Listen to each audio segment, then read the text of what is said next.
यो WhatsApp everyone, कैसे हैं आप सभी लोग। बहुत बहुत स्वागत है आप सबका आज के इस अमेजिंग से सेशन में। जितने भी स्टूडेंट्स यहाँ पर नए हैं, आपको बता दूं टैक्सेशन के सीए इंटरमीडिएट टैक्सेशन की रिवीजन सीरीज हम लोग कर रहे हैं फॉर मई सितंबर 26 एंड जनवरी 27। इसके कुछ फीचर्स हैं, ये हम लोग यहाँ पर चैप्टर वाइज रिवीजन यहाँ पर कर रहे हैं। ठीक है, ये यहाँ पर आपको फ्री कलर्ड पीडीएफ नोट्स भी मिलेंगे। भाई तू हट यहाँ से, तू पता नहीं कहाँ से आ गया ये, इसको कैसे हटाया जाए, आई डोंट नो, इसको सबसे नीचे डाल देता हूँ मैं। ठीक है, तो यहाँ पर आप लोगों को चैप्टर वाइज कवरेज हम लोग यहाँ पर कर रहे हैं। यहाँ पर आप लोगों को फ्री कलर्ड पीडीएफ नोट्स भी मिल रहे हैं। ये मई 26, सितंबर 26 और जनवरी 27 के लिए रेलेवेंट है। और इस सीरीज से हर चैप्टर को रिवाइज करने के बाद आपको सेल्फ स्टडी बुक और स्कैनर से क्वेश्चंस की प्रैक्टिस करनी है। ये हम लोगों का इनकम टैक्स का शेड्यूल है। So we done with all the chapters of income tax and this is our GST का schedule. Today is what, today is 27th of March और 27th ऑफ मार्च को आज हम लोगों को करना है चैप्टर नंबर 3, जीएसटी का चैप्टर नंबर 3, जो कि है charge of GST and composition levy. हम लोग अपना डिस्कशन फटाफट से स्टार्ट करेंगे और मैं आप लोगों को चार्ज ऑफ जीएसटी के माइंड मैप से करवाऊंगा पूरा का पूरा रिवीजन। अच्छा, अगर आप लोग मेरे साथ साथ क्वेश्चंस की प्रैक्टिस करना चाहते हो तो what you can do is you can simply come to this website kumarnishant.com और ये जो फास्ट ट्रैक बैच है आप इसमें अपना एनरोलमेंट करा सकते हो, क्योंकि ये फास्ट ट्रैक बैच मई 26, सितंबर 26 और जनवरी 27 तीनों अटेम्प्ट्स के लिए एप्लीकेबल है। और यहाँ पर हम लोगों ने डिटेल्ड सेशंस लिए हुए हैं। शुरू के 5-7 लेक्चर्स आप लोग देख भी सकते हो, डेमो के तौर पर भी देख सकते हो आप लोग। जैसे यहाँ पर जब आप लोग देखोगे तो ये lecture 1 DT basics of taxation, ये आप लोगों को यहाँ पर ही दिख जाएगा। ठीक है, you can watch it. And similarly house property के भी 2 लेक्चर्स हैं, इसको आप बिना एनरोल किए भी वॉच कर सकते हो। सिमिलरली कैपिटल गेन्स के भी 2 लेक्चर्स हैं, यहाँ पर भी आप बिना एनरोल किए वॉच कर सकते हो। तो कैपिटल गेन्स के वैसे तो टोटल 4 लेक्चर्स हैं, लेकिन 2 लेक्चर्स आप लोगों को डेमो के तौर पर दिए हैं और बाकी सारी की सारी डिटेल्स आपको यहाँ पर मिल जाएंगी। This batch is completely recorded now और यहाँ पर आपको सारे MCQs, WhatsApp group for doubt solving, 24/7 support और तीनों बुक्स, ये जो इनकम टैक्स और जीएसटी की सेल्फ स्टडी बुक्स के बारे में मैंने बताया और स्कैनर के बारे में बताया, तीनों की तीनों बुक्स भी आपको मिलती हैं। तो काफी अच्छा बढ़िया कोर्स है ये, इसको आप लोग देख सकते हो। अगर आप लोग फ्री में करना चाहते हो तो आप यहाँ पर कोर्सेज पर आओगे, यहाँ पर आपको 4 कैटेगरीज दिखाई देंगी। CA courses, CA combo courses, यहाँ पर बाकी टीचर्स के साथ कोर्सेज है। ये सीए बुक्स हैं और उसके बाद ये स्टॉक मार्केट से रिलेटेड कोर्सेज हैं। सीए कोर्सेज पर जब आप लोग यहाँ पर व्यू ऑल पर क्लिक करोगे तो व्यू ऑल पर क्लिक करने के बाद आप लोगों के सामने ये वाला पूरा पेज खुल जाएगा, जहां पर सीए से रिलेटेड सारे के सारे कोर्सेज आपको मिल जाएंगे। तो ये रेगुलर कोर्स भी है और फास्ट ट्रैक कोर्स भी है, वहां पर आप लोग देख सकते हो। And this is the free of cost revision course. ठीक है, this is the free of cost revision course. इस free of cost revision course में हम लोगों ने अभी तक जितने भी चैप्टर्स किए हुए हैं रिविजन सीरीज में, वो सारे के सारे आपको मिल जाएंगे। तो डीटी के सारे चैप्टर्स हम लोगों के हो चुके हैं और जीएसटी के अगर आप लोग देखोगे तो इंट्रोडक्शन टू जीएसटी हो चुका है, सप्लाई अंडर जीएसटी वाला चैप्टर भी हो चुका है, उससे भी रिलेटेड आपको वीडियो और नोट्स, आपको माइंड मैप यहाँ पर मिल जाएगा। और चार्ज ऑफ जीएसटी का भी माइंड मैप यहाँ पर मैं अपलोड कर चुका हूँ। जैसे ये वाली वीडियो रिकॉर्ड कंप्लीट हो जाएगी तो ये वाली वीडियो भी मैं आप लोगों के लिए अपलोड कर दूंगा। डन। बुक्स आप लोगों को कौन कौन सी लेनी है, तो यहां पर आप वेबसाइट पर ही आओगे और बुक्स पर क्लिक करोगे। जब आप लोग यहां पर बुक्स पर क्लिक करोगे तो आपके सामने ये वाला पेज खुल जाएगा। There are 3 books that you need to take compulsorily. One is this income tax self study book, the other one is this GST self study book and the third one is the scanner. ये 3 books अगर आप लोगों के पास होंगी तो इसके अंदर के जितने भी क्वेश्चंस हैं उनको अगर आप लोग प्रॉपर्ली सॉल्व कर लोगे तो आपका काम बहुत अच्छे से हो जाएगा। राइट, चलिए सर, लेट्स गेट स्टार्टेड और मैं आप लोगों को चार्ज ऑफ जीएसटी वाला जो चैप्टर है उसका रिवीजन कराता हूं। एक बढ़िया सा माइंड मैप यहां पर बनाया हुआ है, ये है चार्ज ऑफ जीएसटी और उसके नीचे जो हम लोगों के पास है ये है कॉम्पोजिशन स्कीम। ठीक है, तो चार्ज ऑफ जीएसटी का बड़ा सा ये है। आओ शुरू करते हैं हम लोग। सबसे पहले अपना जो सबसे पहला वाला डिस्कशन होगा वो होगा टैक्सेबल इवेंट से। ठीक है, ये होगा अपना टैक्सेबल इवेंट से। तो let's see, it's very simple. तो टैक्सेबल इवेंट तो हम लोगों को मालूम है कि सप्लाई होता है। ठीक है, अब एक चीज का ध्यान रखना, जब हम लोगों ने इंट्रोडक्शन टू जीएसटी वाले में क्या बात की थी, अगर एक स्टेट से दूसरी स्टेट में सप्लाई हो रही है तो उसको इंटर स्टेट सप्लाई बोलते हैं और अगर एक ही स्टेट के अंदर सप्लाई हो रही है तो उसको इंट्रा स्टेट सप्लाई बोलते हैं। अब मैं आप लोगों के सामने कुछ अलग टर्म्स डालने वाला हूं। अब हम लोग बात करेंगे कि जब सप्लायर की लोकेशन और place of supply, not recipient की लोकेशन, प्लेस ऑफ सप्लाई। ये प्लेस ऑफ सप्लाई क्या होती है? प्लेस ऑफ सप्लाई बेसिकली एक टेक्निकल फ्रेज है जो मोटे तौर पर ये रिप्रेजेंट करता है कि सप्लाई कहां पर कंज्यूम हुई, क्योंकि GST is a destination based consumption tax. Right, GST is what? A destination based consumption tax. तो जिस स्टेट में सप्लाई कंज्यूम होगी वो वाली स्टेट होगी प्लेस ऑफ सप्लाई। अब ये प्लेस ऑफ सप्लाई निकालने के अलग अलग केसेस में अलग अलग रूल्स होते हैं और प्लेस ऑफ सप्लाई कैसे निकाली जाती है उसके बारे में हम लोग पूरा डिटेल समझेंगे कल वाली क्लास में। कल रात को 9 बजे प्लेस ऑफ सप्लाई का डिटेल रिवीजन होने वाला है, तो वहां पर आप लोग प्लेस ऑफ सप्लाई अच्छे से समझोगे। ठीक है, एनीवे, तो इंट्रा स्टेट सप्लाई क्या हो जाती है? इंट्रा स्टेट सप्लाई हो जाती है जब सप्लायर की लोकेशन यानी location of supplier and place of supply ये दोनों सेम स्टेट में। लेकिन जैसे ही लोकेशन ऑफ सप्लायर और प्लेस ऑफ सप्लाई अलग अलग स्टेट्स में हो गए तो ये हो जाएगी हमारी इंटर स्टेट सप्लाई। ठीक है, तो देखो यहां पर मैंने आपको क्या बताया, यहां मैंने आपको बताया this is location of supplier and place of supply. ठीक है, ये टेक्निकल टर्म्स हैं, location of supplier, place of supply, same state या यूनियन टेरिटरी में तो intra state supply. Inter state supply क्या हो गई, when the location of supplier and place of supply या तो दो अलग अलग स्टेट्स में है, या तो दो अलग अलग यूनियन टेरिटरीज में है, या तो एक स्टेट में है कोई और एक किसी यूनियन टेरिटरी में। ठीक है, अच्छा, प्लेस ऑफ सप्लाई का बहुत वाइडर स्कोप है, सिर्फ रेसिपिएंट की लोकेशन तक ये सीमित नहीं है, और प्लेस ऑफ सप्लाई से रिलेटेड पूरा डिस्कशन हम लोग अगली वाली क्लास में करेंगे, नेक्स्ट वाली क्लास में। ठीक है, अब देखो हम लोगों के पास तीन एक्ट्स हैं, एक है सीजीएसटी एक्ट 2017, एक है एसजीएसटी एक्ट 2017 और एक है यूटीजीएसटी एक्ट 2017 और एक है हमारे पास आईजीएसटी एक्ट 2017। ठीक है, तो हमारे पास बेसिकली बहुत सारे एक्ट्स हैं, नॉट जस्ट 3 एक्ट्स, बहुत सारे एक्ट्स हैं, क्योंकि स्टेट एक्ट्स जो है हर स्टेट का अलग अलग एक्ट है। ठीक है, ध्यान से मेरी बात सुनना। तो एक तो हो गया हमारे पास सीजीएसटी एक्ट, तो मैंने आप लोगों को बताया था कि हम लोग जो भी सेक्शन यहां पर पढ़ेंगे, कल सप्लाई वाली क्लास में मैंने आपको बताया था कि हम जो भी सेक्शन यहां पर पढ़ेंगे हम सीजीएसटी एक्ट का सेक्शन पढ़ेंगे। जो सेक्शन जो भी सीजीएसटी एक्ट कहता है हु बहू वही सारी चीजें एसजीएसटी एक्ट भी कहता है और वही सारी चीजें आईजीएसटी एक्ट भी कहता है। तो सर ये अलग अलग एक्ट्स बनाने की जरूरत क्या थी, तो जो सीजीएसटी एक्ट होता है वो पूरे के पूरे इंडिया को गवर्न करता है। जो एसजीएसटी एक्ट होता है ना वो कोई एक एक्ट नहीं है, हर स्टेट का अलग एक्ट है। मतलब मैं उत्तर प्रदेश में अगर हूं तो there is a separate Uttar Pradesh goods and services tax act, Uttar Pradesh GST act. ठीक है, एक कर्नाटका है तो कर्नाटका जीएसटी एक्ट, दिल्ली है तो दिल्ली जीएसटी एक्ट। लेकिन सर दिल्ली तो यूनियन टेरिटरी है ना, हाँ है, अभी कैसे होगा उसमें भी, उसके बारे में मैं आपको बताऊंगा। ठीक है, तो हर स्टेट का एक अलग एसजीएसटी एक्ट होता है, हर स्टेट का एक अलग एसजीएसटी एक्ट होता है।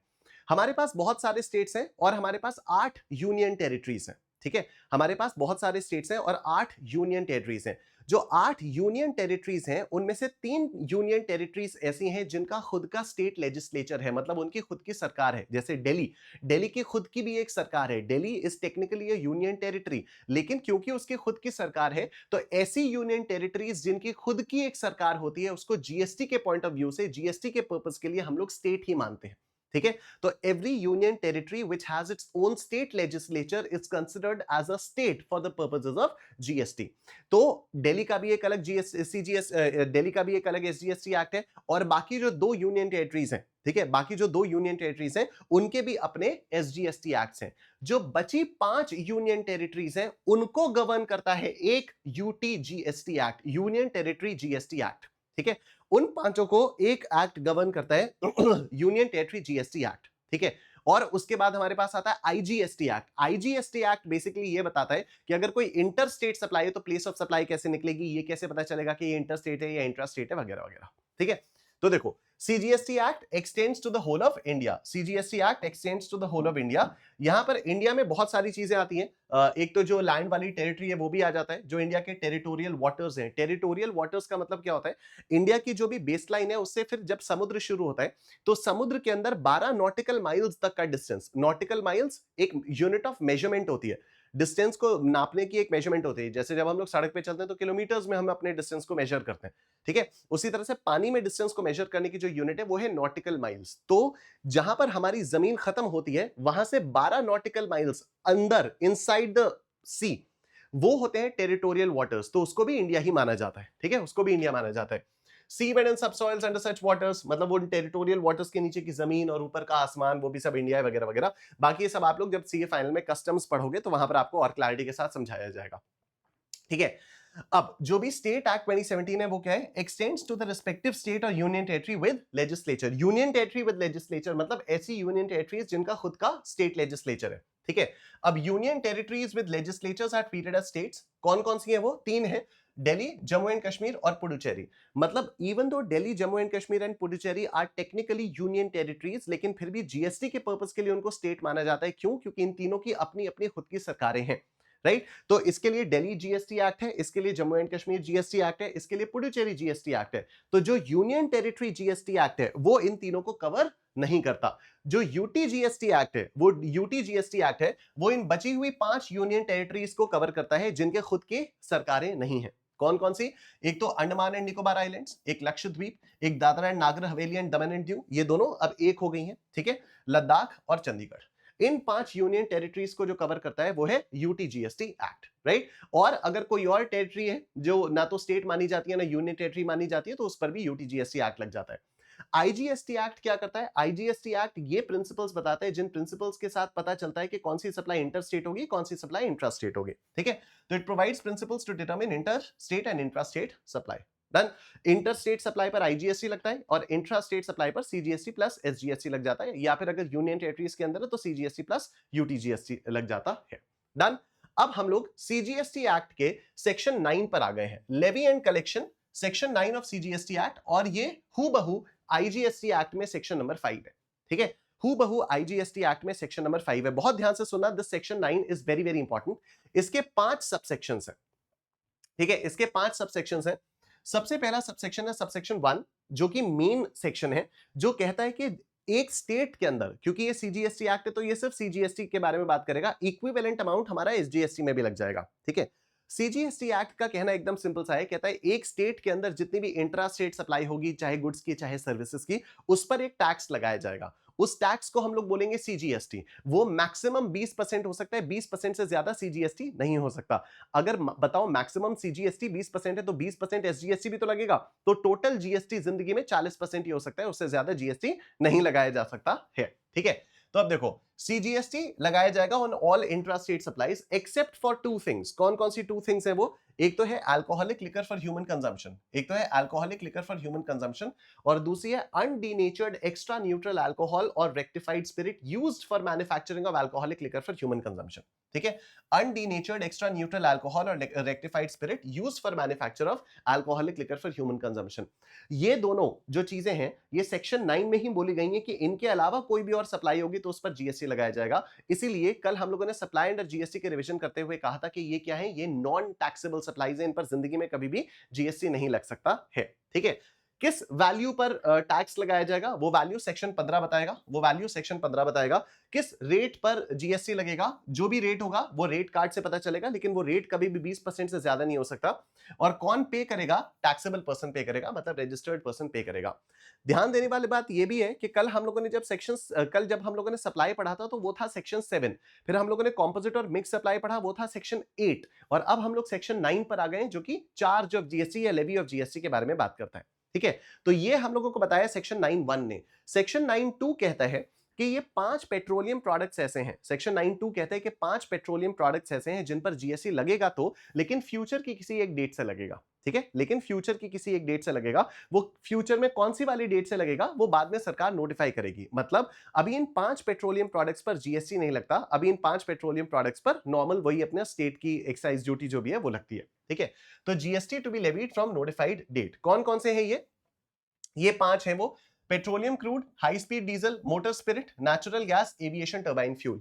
याद करने का तरीका मैंने आप लोगों को क्या बताया था? याद करने के लिए मैंने आपको बताया था कि आप सिंपली एक काम करो, आप ये सोचो कि सड़क पे चलने के कितने तरीके होते हैं। पेट्रोल से जा सकते हो आप, या तो डीजल से जा सकते हो, या फिर आप किससे जा सकते हो सड़क पे, उससे मोटर स्पिरिट से जा सकते हो, ठीक है। सड़क पे वही petroleum crude, high speed diesel, motor spirit, ठीक है। वो सॉरी, पेट्रोलियम क्रूड नहीं, पेट्रोल, डीजल और ये नेचुरल गैस, वेरी सॉरी, ठीक है। पेट्रोल, डीजल और नेचुरल गैस, ये 3 तरीके हैं जिससे रोड पर गाड़ियां चलती हैं। हवाई जहाज कैसे चलेगा? हवाई जहाज चलेगा एविएशन टर्बाइन फ्यूल से। और पानी का जहाज कैसे चलेगा? पानी का जहाज चल जाएगा पेट्रोलियम क्रूड से, ठीक है। तो इस तरह से आप याद रख सकते हो। उसके बाद हमारे पास जो सेक्शंस 9(3) और 9(4) आते हैं वो बात करते हैं रिवर्स चार्ज मैकेनिज्म के बारे में, ठीक है। तो कल सप्लाई करते वक्त मैंने आपको बताया था कि रिवर्स चार्ज होता क्या है, ठीक है। नॉर्मली क्या होता है, मैं सप्लायर हूं, आप रेसिपिएंट हो, मैंने आपको सामान बेचा, आपसे जीएसटी कलेक्ट किया, आपसे जीएसटी कलेक्ट करने के बाद मैंने सरकार को पे किया। जीएसटी किसने पे किया? सप्लायर ने। ऑल्दो वो आपकी जेब से निकला, लेकिन सरकार को किसने पे किया? सरकार को सप्लायर ने पे किया। रिवर्स चार्ज में क्या हो जाता है, मैंने आपको सामान बेचा, आपसे मैंने जीएसटी कलेक्ट नहीं किया, आपने वो जीएसटी खुद सरकार को पे कर दिया। तो जीएसटी में जो भी, तो ये क्या हुआ, रेसिपिएंट जब खुद जीएसटी सरकार को पे करता है तो उसको बोलते हैं रिवर्स चार्ज मैकेनिज्म। जब सप्लायर रेसिपिएंट से जीएसटी लेकर सरकार को पे करता है तो उसको टेक्निकली बोला जाता है फॉरवर्ड चार्ज मैकेनिज्म। और जब रेसिपिएंट खुद अपनी जेब से निकालकर सरकार को ही डायरेक्टली पे कर देता है तो इसको कहा जाता है रिवर्स चार्ज मैकेनिज्म, ठीक है। इसे क्या कहा जाता है? इसे कहा जाता है रिवर्स चार्ज मैकेनिज्म, ठीक। तो अब सेक्शंस 9(3) और 9(4) में बहुत सारी ऐसी चीजें लिस्टेड हैं जिन पर जो भी सप्लाई अगर होगी तो रेसिपिएंट को रिवर्स चार्ज मैकेनिज्म में जीएसटी पे करना होगा। ठीक है। अब इससे रिलेटेड कई सारे क्वेश्चंस एग्जाम में आते हैं जो ऑफ कोर्स आप लोग यहाँ पर स्कैनर से देख सकते हो, और स्कैनर में आप लोग यहाँ पर देख सकते हो कि वी हैव दिस पूरा कॉन्सेप्ट वाइज यहाँ पर क्वेश्चंस दिए हुए हैं। जैसे जो कॉन्सेप्ट नंबर 1 है वो तो चार्ज ऑफ जीएसटी वाला हो गया, और जो कॉन्सेप्ट नंबर 2 है वो हम लोगों का कॉम्पोजिशन लेवी वाला हो जाएगा, तो उसको आप लोग बाद में देख सकते हो। स्कैनर से क्वेश्चंस करना बहुत ज्यादा जरूरी आपके लिए हो जाता है, ठीक है। अब अगर ये बात आती है कि सर रिवर्स चार्ज मैकेनिज्म के बारे में बात हो रही है, तो why have they created two separate subsections for that? 9.3 भी बना दिया, 9.4 भी बना दिया, दोनों के दोनों रिवर्स चार्ज के बारे में बात कर रहे हैं, ठीक है।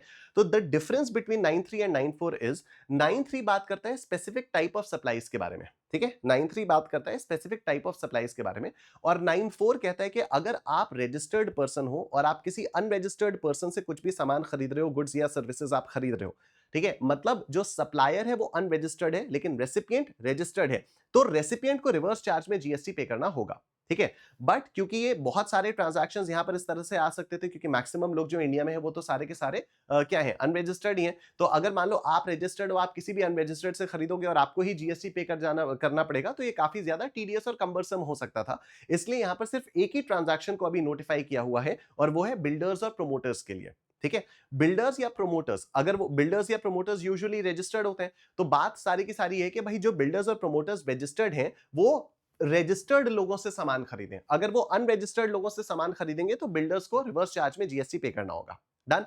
अब रिवर्स चार्ज में हम लोग पहले 9.3 पढ़ेंगे, उसके बाद हम लोग 9.4 में जाएंगे।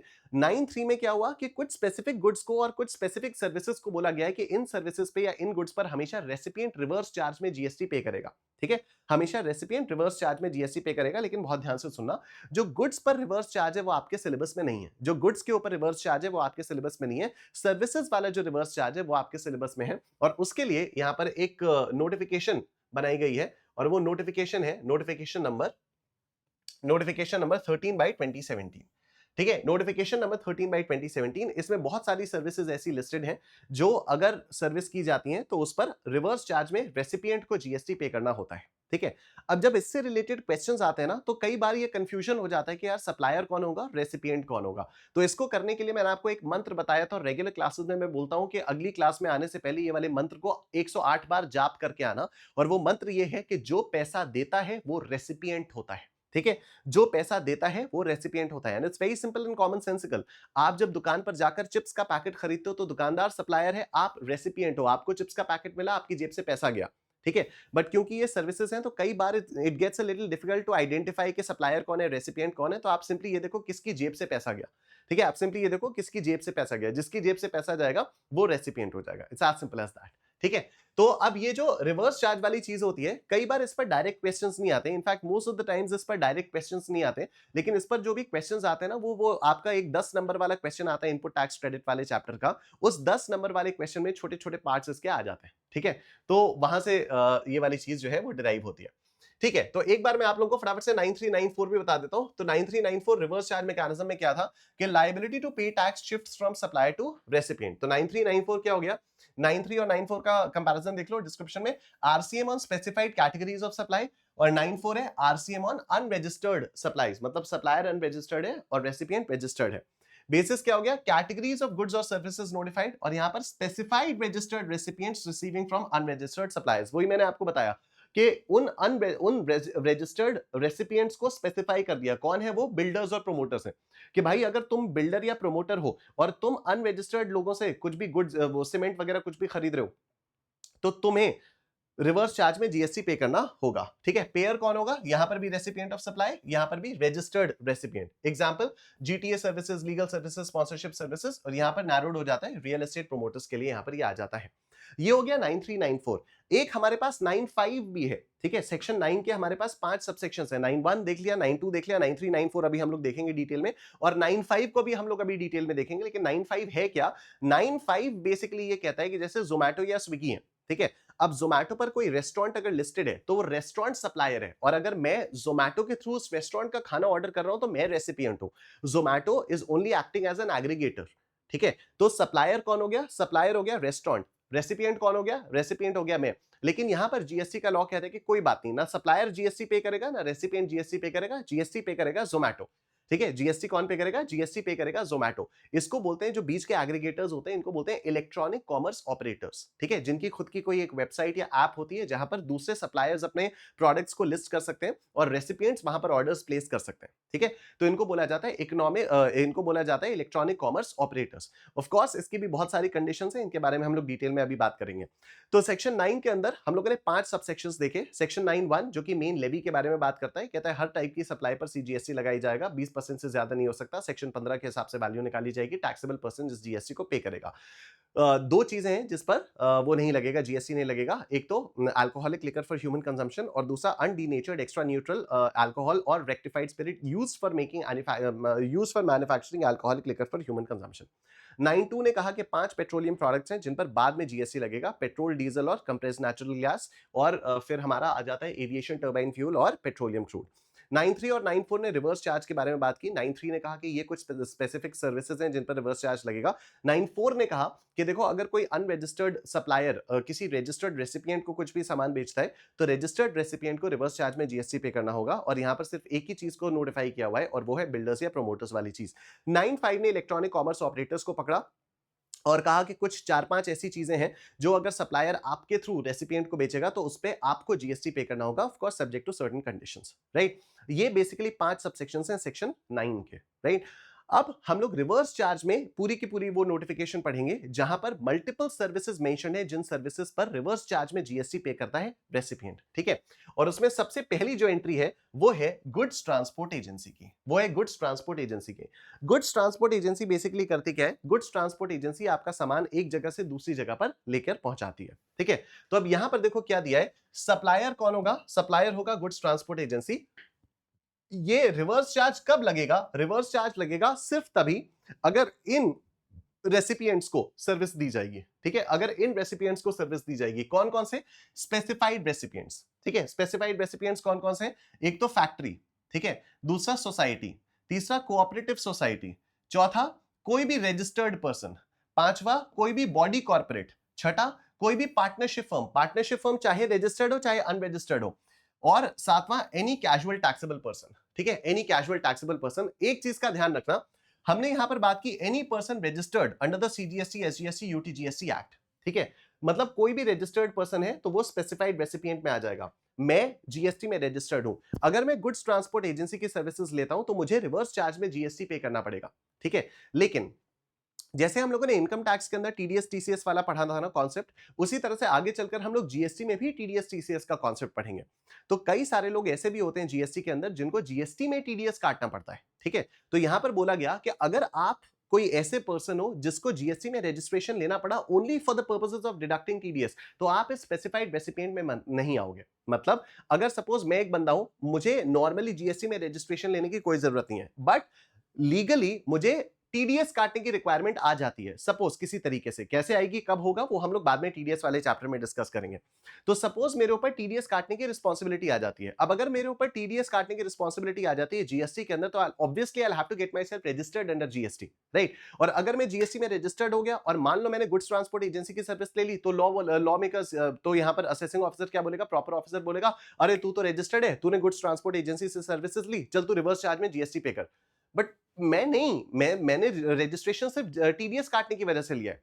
तो सरकार कहती है कि चलो ठीक है, अगर तुमने रजिस्ट्रेशन सिर्फ टीडीएस काटने की वजह से लिया है, अगर तुमने रजिस्ट्रेशन सिर्फ टीडीएस काटने की वजह से लिया है, तो फिर तुम्हारे ऊपर ये रिवर्स चार्ज वाली चीज नहीं लगेगी। ठीक है, तो फिर तुम्हारे ऊपर ये रिवर्स चार्ज वाली चीज नहीं लगेगी। अब मेरी बात बहुत ध्यान से सुनना, सप्लायर हो गया जीटीए, रेसिपिएंट्स हो गए ये। मतलब अगर इन रेसिपिएंट्स के अलावा किसी और को जीटीए ने सर्विसेज सप्लाई की, तो क्या उस रेसिपिएंट को रिवर्स चार्ज में जीएसटी पे करने की जरूरत है? नहीं। ठीक है, लेकिन अब यहां पर बहुत ध्यान से मेरी बात सुनना,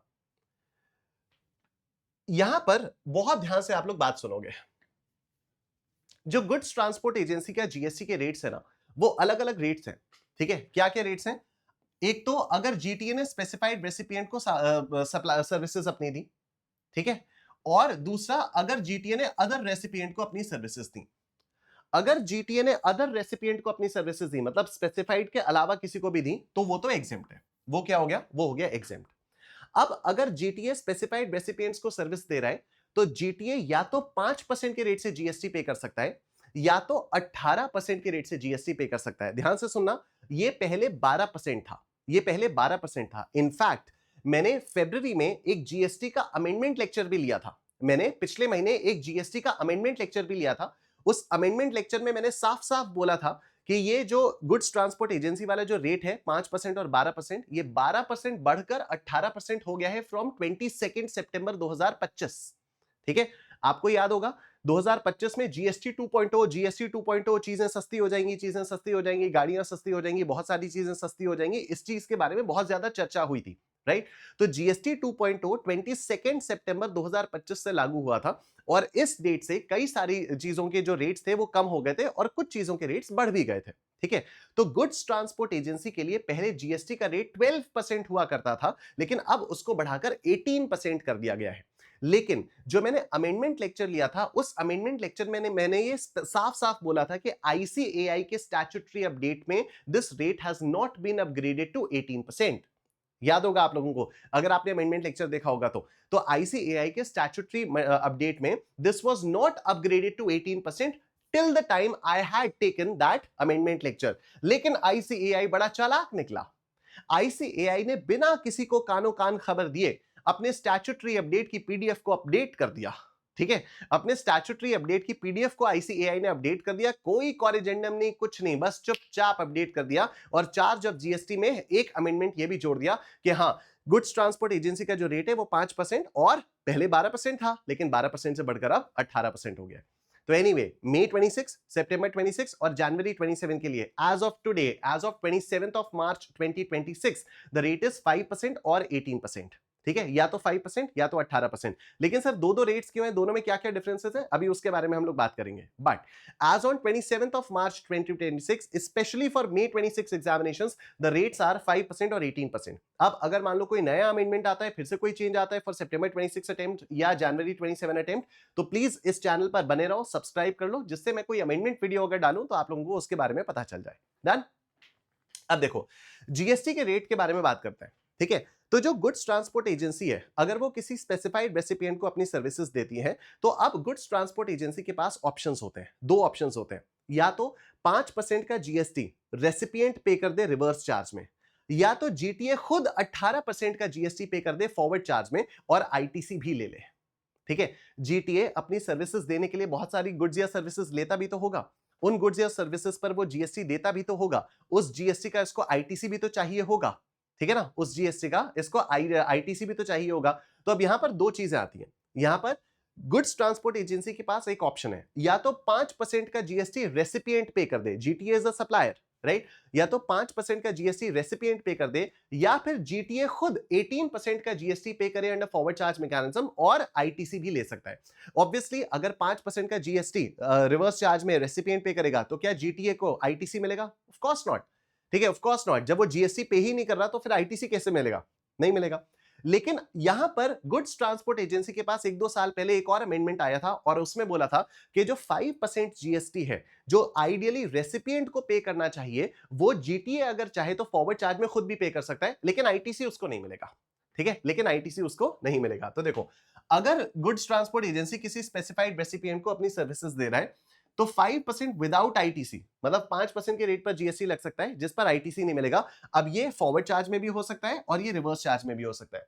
लेकिन दूसरा है ऑप्शन 18% विद आईटीसी, और ये आपका फॉरवर्ड चार्ज में होगा। ठीक है, ये क्या होगा? ये आपका फॉरवर्ड चार्ज में ही होगा। डन। तो ये है हम लोगों के पास गुड्स ट्रांसपोर्ट एजेंसी। ये पहली चीज हम लोगों की एकदम क्लियर हो चुकी है। बस अब इसके बाद जल्दी जल्दी सब कुछ हो जाएगा। दूसरी चीज आती है हमारे पास लीगल सर्विसेज। ठीक है, दूसरी चीज आती है legal services.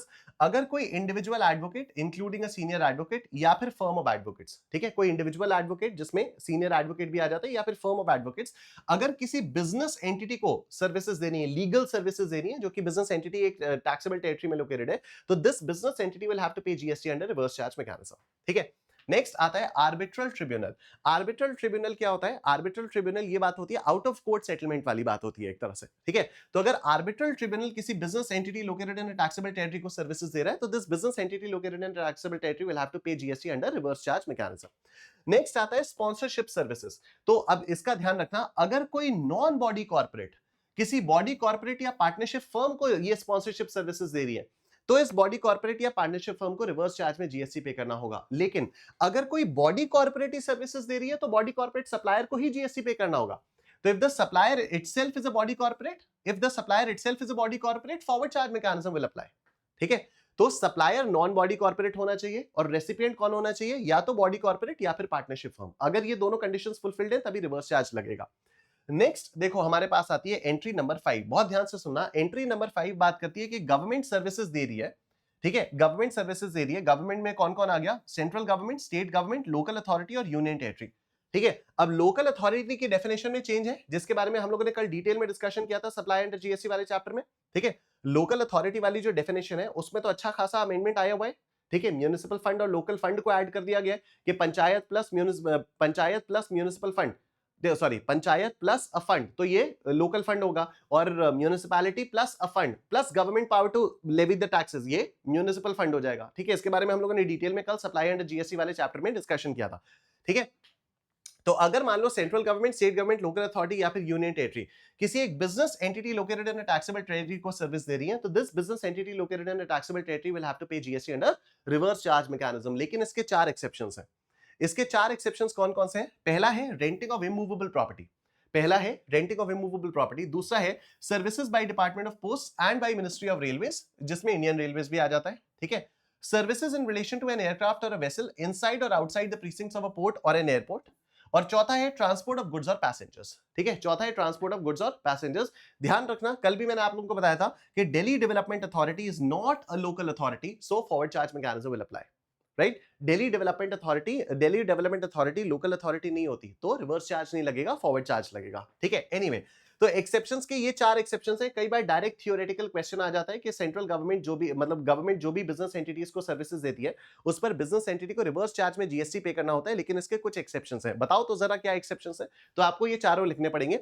Renting of immovable property, post वगैरह वाले, फिर ये एयरक्राफ्ट और वेसल और इनसाइड और outside the precincts of a port और एन एयरपोर्ट, और ट्रांसपोर्टेशन ऑफ गुड्स और पैसेंजर्स। ये थी एंट्री नंबर 5। बहुत ध्यान से देखना। फिर आती है एंट्री नंबर 5A। फिर आती है एंट्री नंबर 5A। ये कहती है कि अगर central government, state government, local authority और यूनियन टेरिटरी किसी भी रजिस्टर्ड पर्सन को रेंटिंग ऑफ इमूवेबल प्रॉपर्टी वाली सर्विसेज देते हैं, तो ये रजिस्टर्ड पर्सन रिवर्स चार्ज में जीएसटी पे करेगा। तो ये रिवर्स चार्ज में जीएसटी पे करेगा। अब यहां पर थोड़ा सा काउंटर इंट्यूटिव आपको लग सकता है। क्यों? क्योंकि एंट्री 5 ने क्या बोला? एंट्री 5 ने कहा कि गवर्नमेंट अगर business entity located in a taxable territory को सर्विसेज देती है तो this will have to pay GST under reverse charge. लेकिन इसका एक एक्सेप्शन था, रेंटिंग ऑफ इमूवेबल प्रॉपर्टी। और ठीक रेंटिंग ऑफ इमूवेबल प्रॉपर्टी के लिए ही यहां पर एंट्री नंबर 5A को इंट्रोड्यूस कर दिया गया। रेंटिंग ऑफ इमूवेबल प्रॉपर्टी के लिए ही एंट्री नंबर 5A को इंट्रोड्यूस कर दिया गया और कहा गया कि देखो, अगर गवर्नमेंट किसी भी रजिस्टर्ड पर्सन को ये रेंटिंग ऑफ इमूवेबल प्रॉपर्टी वाली सर्विसेज दे रही है तो ये registered person will have to pay GST under reverse charge. ठीक है, उसके बाद ध्यान से देखना 5AA बात कर रहा है renting of residential dwelling. Renting of residential dwelling, not any immovable property, specifically residential dwelling. तो अगर कोई भी बंदा, चाहे रजिस्टर्ड हो चाहे अनरजिस्टर्ड हो, अगर कोई भी बंदा किसी रजिस्टर्ड पर्सन को रेजिडेंशियल ड्वेलिंग रेंट करने वाली सर्विसेज दे रहा है, ठीक है, कोई भी बंदा, चाहे ये रजिस्टर्ड हो चाहे अनरजिस्टर्ड हो, अगर ये किसी रजिस्टर्ड बंदे को रेंटिंग ऑफ रेजिडेंशियल ड्वेलिंग वाली सर्विसेज दे रहा है, तो फिर क्या होता है? तो फिर उस पर जीएसटी किसको पे करना होता है? जीएसटी उसको रजिस्टर्ड पर्सन को रिवर्स चार्ज में जीएसटी पे करना होता है। ठीक है, और हमारे पास एक और आती है एंट्री नंबर 5AB। हमारे पास एक और सर्विस आती है एंट्री नंबर 5AB, जो बात करती है रेंटिंग ऑफ कमर्शियल बिल्डिंग्स के बारे में। ये बात करती है रेंटिंग ऑफ कमर्शियल बिल्डिंग्स के बारे में। तो यहां पर बोला गया कि कोई भी अनरजिस्टर्ड बंदा अगर किसी भी रजिस्टर्ड बंदे को, नॉट कॉम्पोजिशन वाले को छोड़कर अगर कोई रजिस्टर्ड बंदा है, उसको अगर कमर्शियल बिल्डिंग लेट आउट कर रहा है, कमर्शियल बिल्डिंग रेंट पे दे रहा है, तो this registered person will have to pay GST under reverse charge mechanism. ठीक है, तो ये जो 4 एंट्रीज है ना, अच्छा 4 भी छोड़ो, ये स्पेशली ये जो 3 है 5A, 5AA, 5AB, बहुत ध्यान से देखना। 5A, गवर्नमेंट अगर रजिस्टर्ड पर्सन को रेंटिंग ऑफ इमूवेबल प्रॉपर्टी दे रही है, रेजिडेंशियल कमर्शियल कुछ भी, इमूवेबल प्रॉपर्टी। ठीक है, दूसरा रेजिडेंशियल ड्वेलिंग, कौन? कोई भी पर्सन, चाहे रजिस्टर्ड हो चाहे अनरजिस्टर्ड हो, ये रजिस्टर्ड पर्सन को अगर दे रहा है तो। तीसरा रेंटिंग ऑफ कमर्शियल बिल्डिंग्स, ये अगर अनरजिस्टर्ड पर्सन किसी रजिस्टर्ड पर्सन को दे रहा है तो।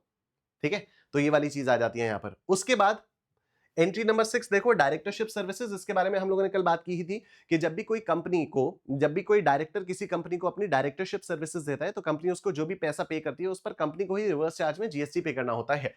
तो डायरेक्टरशिप अगर कोई भी डायरेक्टर किसी भी कंपनी को या body corporate located in taxable territory को देती है तो फिर रिवर्स चार्ज मैकेनिज्म में देना होता है। अब इसमें एक चीज का ध्यान रखना, आरसीएम तभी लगता है जब डायरेक्टर डायरेक्टरशिप सर्विसेज दे रहा है। ठीक है, मान लो मैं किसी कंपनी का डायरेक्टर हूं, ठीक है, मैं बोर्ड मीटिंग में बैठा, बोर्ड मीटिंग के लिए मुझे सिटिंग फीस मिली, मैंने डायरेक्टरशिप सर्विसेज दी, कंपनी ने मुझे सिटिंग फीस दी, कंपनी रिवर्स चार्ज में जीएसटी पे करेगी, नो डाउट अबाउट इट। लेकिन अगर मान लो कंपनी ने कहा कि यार हमें ना घर की जरूरत है, मैंने कहा मेरी बिल्डिंग खाली पड़ी है, लाओ मैं तुमको किराए पर दे देता हूं, तो अब मैं क्या डायरेक्टर की तरफ से सर्विसेज दे रहा हूं? नहीं, मैं कंपनी को रेंटिंग ऑफ इमूवेबल प्रॉपर्टी वाली सर्विसेज दे रहा हूं। ठीक है, मैं कंपनी को रेंटिंग ऑफ इमूवेबल प्रॉपर्टी वाली सर्विसेज दे रहा हूं, तो I only have to pay GST under forward charge mechanism. ठीक है, I only have to pay GST under forward charge mechanism. तो देखो, RCM does not apply if director provide some other services in individual capacity. Done. Next आता है हम लोगों के पास insurance agent. Insurance agents क्या करते हैं? इंश्योरेंस कंपनीज को सर्विसेज देते हैं। ठीक है, इंश्योरेंस एजेंट्स इंश्योरेंस कंपनीज को सर्विसेज देते हैं और कंपनीज उन इंश्योरेंस एजेंट्स को कमीशन वगैरह देती हैं। ठीक है, तो रेसिपिएंट कौन हो गया? इंश्योरेंस कंपनीज रेसिपिएंट हो गई। क्यों? क्योंकि वो पैसा दे रही हैं, तो insurance companies will have to pay GST under reverse charge mechanism. Then we have recovery agents. तो कई बार क्या होता है कि लोन लेकर लोग भाग जाते हैं, लोन लेकर लोग भाग जाते हैं, रीपे नहीं करते, तो ये जो बैंक्स और एनबीएफसीज वगैरह होते हैं, ये कुछ रिकवरी एजेंट्स को हायर करते हैं। ये लोग उनको ढूंढते हैं जिन लोगों ने लोन लिया था और उनको पकड़ के बैंक के पास ले जाते हैं कि ये लोन वापस कर। ठीक है, तो ये जो रिकवरी एजेंट्स हैं किसको सर्विस दे रहे हैं? बैंक्स को या एनबीएफसीज वगैरह, उसको एनबीएफसीज वगैरह को। तो बैंक्स या एनबीएफसीज वगैरह क्या करते हैं? इन रिकवरी एजेंट्स को पैसा देते हैं। तो बैंक्स या एनबीएफसीज कौन हो गए? रेसिपिएंट्स हो गए। तो यहां पर रिवर्स चार्ज में जीएसटी कौन पे करेगा? बैंक या एनबीएफसी। लेकिन ध्यान रखना, अगर बैंक या एनबीएफसी के अलावा, अगर बैंक या एनबीएफसीज के अलावा कोई भी और बंदा कोई रिकवरी एजेंट हायर करता है तो उस पर रिकवरी एजेंट को ही फॉरवर्ड चार्ज में जीएसटी पे करना होता है। ठीक है, तो ये रिवर्स चार्ज तभी लगता है if the recovery agents are supplying services to the banks और एनबीएफसीज। ठीक है, किसको? बैंकिंग कंपनी, फाइनेंशियल इंस्टीट्यूशन या फिर non banking financial company located in a taxable territory. Done. उसके बाद नेक्स्ट आता है हमारे पास म्यूजिक कंपोजर, फोटोग्राफर या फिर आर्टिस्ट। तो अगर कोई भी म्यूजिक कंपोजर, फोटोग्राफर या आर्टिस्ट होता है, अरिजीत सिंह ने गाना गाया, टी सीरीज को राइट्स दिए, टी सीरीज से बोला कि यार तुम मेरे गाने को दुनिया भर में बेचो और पैसा कमाओ, बदले में तुम मुझे रॉयल्टी दो, तो Arijit Singh is a supplier, T Series is a recipient. क्यों? क्योंकि T Series is paying royalty to Arijit Singh. GST reverse charge में कौन पे करेगा? टी सीरीज पे करेगा। ठीक है, तो म्यूजिक कंपोजर्स, फोटोग्राफर्स, आर्टिस्ट, अगर ये लोग टी सीरीज वगैरह को कंपनीज को देते हैं तो companies will have to pay GST under reverse charge mechanism. Similarly author के बारे में बात करते हैं। मैंने किताब लिखी, मैंने शुचिता प्रकाशन को बोला आप छापिए और बेचिए, जो भी पैसा आएगा उसमें से मुझे रॉयल्टी दीजिए। शुचिता प्रकाशन is a recipient, I am the supplier. I am allowing Shuchita Prakashan. I am allowing Shuchita Prakashan to publish my books and sell all around India and earn money out of it. And I am taking a little bit of royalty from it. ठीक है, तो Shuchita Prakashan will only have to pay GST under reverse charge. अच्छा, कई बार ऐसा भी होता है कि पब्लिशर रिफ्यूज कर देता है, कहता है हम तो जीएसटी नहीं पे करेंगे, तो ऑथर को ही जीएसटी पे करना होता है। उसके लिए ऑथर को अपने आप को जीएसटी में रजिस्टर कराना पड़ता है। ऑथर को ये डिक्लेरेशन देना होता है कि भाई मैं जीएसटी में रजिस्टर कर रहा हूं और 1 साल तक मैं जीएसटी के रजिस्ट्रेशन से वापस नहीं आऊंगा। और ऑथर जो भी इनवॉइस देता है उस इनवॉइस पर लिखा होता है, ऑथर को डिक्लेरेशन देना होता है कि भाई ठीक है जीएसटी मैं ही पे करूंगा। ठीक है, तो ऑथर किसी पब्लिशर को देगा तो reverse charge won't be applicable if author ने रजिस्ट्रेशन ले लिया, he has filed a declaration that he'll pay GST under forward charge mechanism, he'll comply with all the provisions of the act, he won't withdraw within 1 year, and he makes a declaration on the invoice issued by him to the publisher that he'll pay GST under forward charge mechanism. ठीक है, next आता है हमारा overseeing committee. Overseeing committee एक committee होती है जो कि आरबीआई ठीक से काम कर रहा है या नहीं ये चेक करने के लिए बनाई जाती है। तो overseeing committee is basically supplying these services to RBI and RBI is making payment to the overseeing committees members. ठीक है, तो RBI will have to pay GST under reverse charge mechanism. Then we have direct selling agents. Direct selling agents कौन से? अगर कोई individual direct selling agent किसी banking company को, non banking financial company को सर्विसेज दे रहा है, डायरेक्ट सेलिंग एजेंट्स कौन से होते हैं? वो जो आपको फोन करके बोलते हैं कि सर सुनिए हम लोग एचडीएफसी बैंक से बोल रहे हैं, जरा लोन ले लीजिए। ठीक है, तो ये डायरेक्ट सेलिंग एजेंट्स होते हैं। तो डायरेक्ट सेलिंग एजेंट्स अगर किसी बैंक को या एनबीएफसीज को सर्विसेज सप्लाई कर रहे हैं तो द बैंक्स और the NBFCs will have to pay GST under reverse charge mechanism. लेकिन अगर मान लो मैं किसी डायरेक्ट सेलिंग एजेंट को हायर कर लूं ठीक है, और वो डायरेक्ट सेलिंग एजेंट आपको फोन करके बोले अरे निशांत कुमार का फास्ट ट्रैक बैच ले लो, तो now the direct selling agent is providing services to me. Am I a bank और एन एनबीएफसी? नो. तो the direct selling agent will only have to pay GST under forward charge mechanism. ठीक है. Next, फिर आते हैं हमारे पास business facilitators. Business facilitators भी अगर बैंकिंग कंपनी को सर्विसेज देते हैं तो the bank will have to pay GST under reverse charge mechanism. Business facilitators भी बेसिकली करते क्या है, कस्टमर्स को बैंकिंग के वो बताते हैं, फैसिलिटीज बताते हैं, जिससे कस्टमर्स बैंक में अपना अकाउंट खोले. ठीक है, but I can also hire a business facilitator to facilitate my business transactions. ठीक है, but then I won't have to pay GST under reverse charge mechanism. The business facilitator will only have to pay GST under forward charge mechanism. Reverse charge mechanism only applies when a business facilitator pays when a business facilitator supplies these services to a banking company. Done. Then we have agents of business correspondent.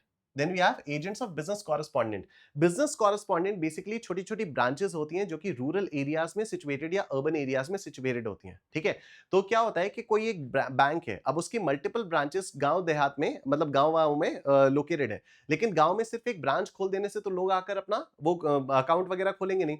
तो ये जो agents of business correspondent है, ये basically करते क्या है, business correspondent तो वो यूनिट हो गई, बैंक की वो ब्रांच हो गई जो गांव में खुली हुई है. अब ये लोग क्या करते हैं, बिजनेस कॉरेस्पॉन्डेंट्स अपने एजेंट्स हायर करते हैं, जो एजेंट्स गांव में घर घर जाकर लोगों को कहते हैं कि देखिए बैंक खुल गया, इसमें इतनी फैसिलिटी है, आप यहां पर पैसा जमा करिए. ठीक है, तो ये जो एजेंट्स हैं ये किसको सर्विसेज सप्लाई कर रहे हैं, बिजनेस कॉरेस्पॉन्डेंट्स को सर्विस सप्लाई कर रहे हैं. तो the business correspondent will have to pay GST under reverse charge mechanism. ठीक है, तो business correspondent located in a taxable territory. Alright. Security services, अगर कोई नॉन बॉडी कॉर्पोरेट किसी registered person located in a taxable territory को जीएस वो security वाली सर्विसेज सप्लाई कर रहा है, non body corporate registered person को, तो the registered person will have to pay GST under reverse charge. लेकिन अगर जो रेसिपिएंट्स हैं वो सिर्फ इस वजह से रजिस्टर्ड हैं क्योंकि उनको टीडीएस काटना था, तो उसके ऊपर ये आरसीएम वाली चीज नहीं लगेगी. ठीक है, नेक्स्ट आता है हम लोगों के पास renting of motor vehicles. Renting of motor vehicles का मतलब होता है कि आपने एक आध दो दिन के लिए गाड़ी को किराए पर ले लिया. इट्स नॉट ओला और उबर. ओला और उबर आर पैसेंजर ट्रांसपोर्टेशन सर्विसेज. ठीक है, रेंटिंग ऑफ मोटर व्हीकल्स का मतलब होता है आपने गाड़ी ले ली, अब आप अपनी मर्जी से उसको इधर उधर कहीं पर भी ले जाना चाहो तो ले जाओगे. ठीक है, तो देखो, अगर कोई नॉन बॉडी कॉर्पोरेट किसी body corporate located in a taxable territory को रेंटिंग ऑफ मोटर व्हीकल्स वाली सर्विसेज देता है.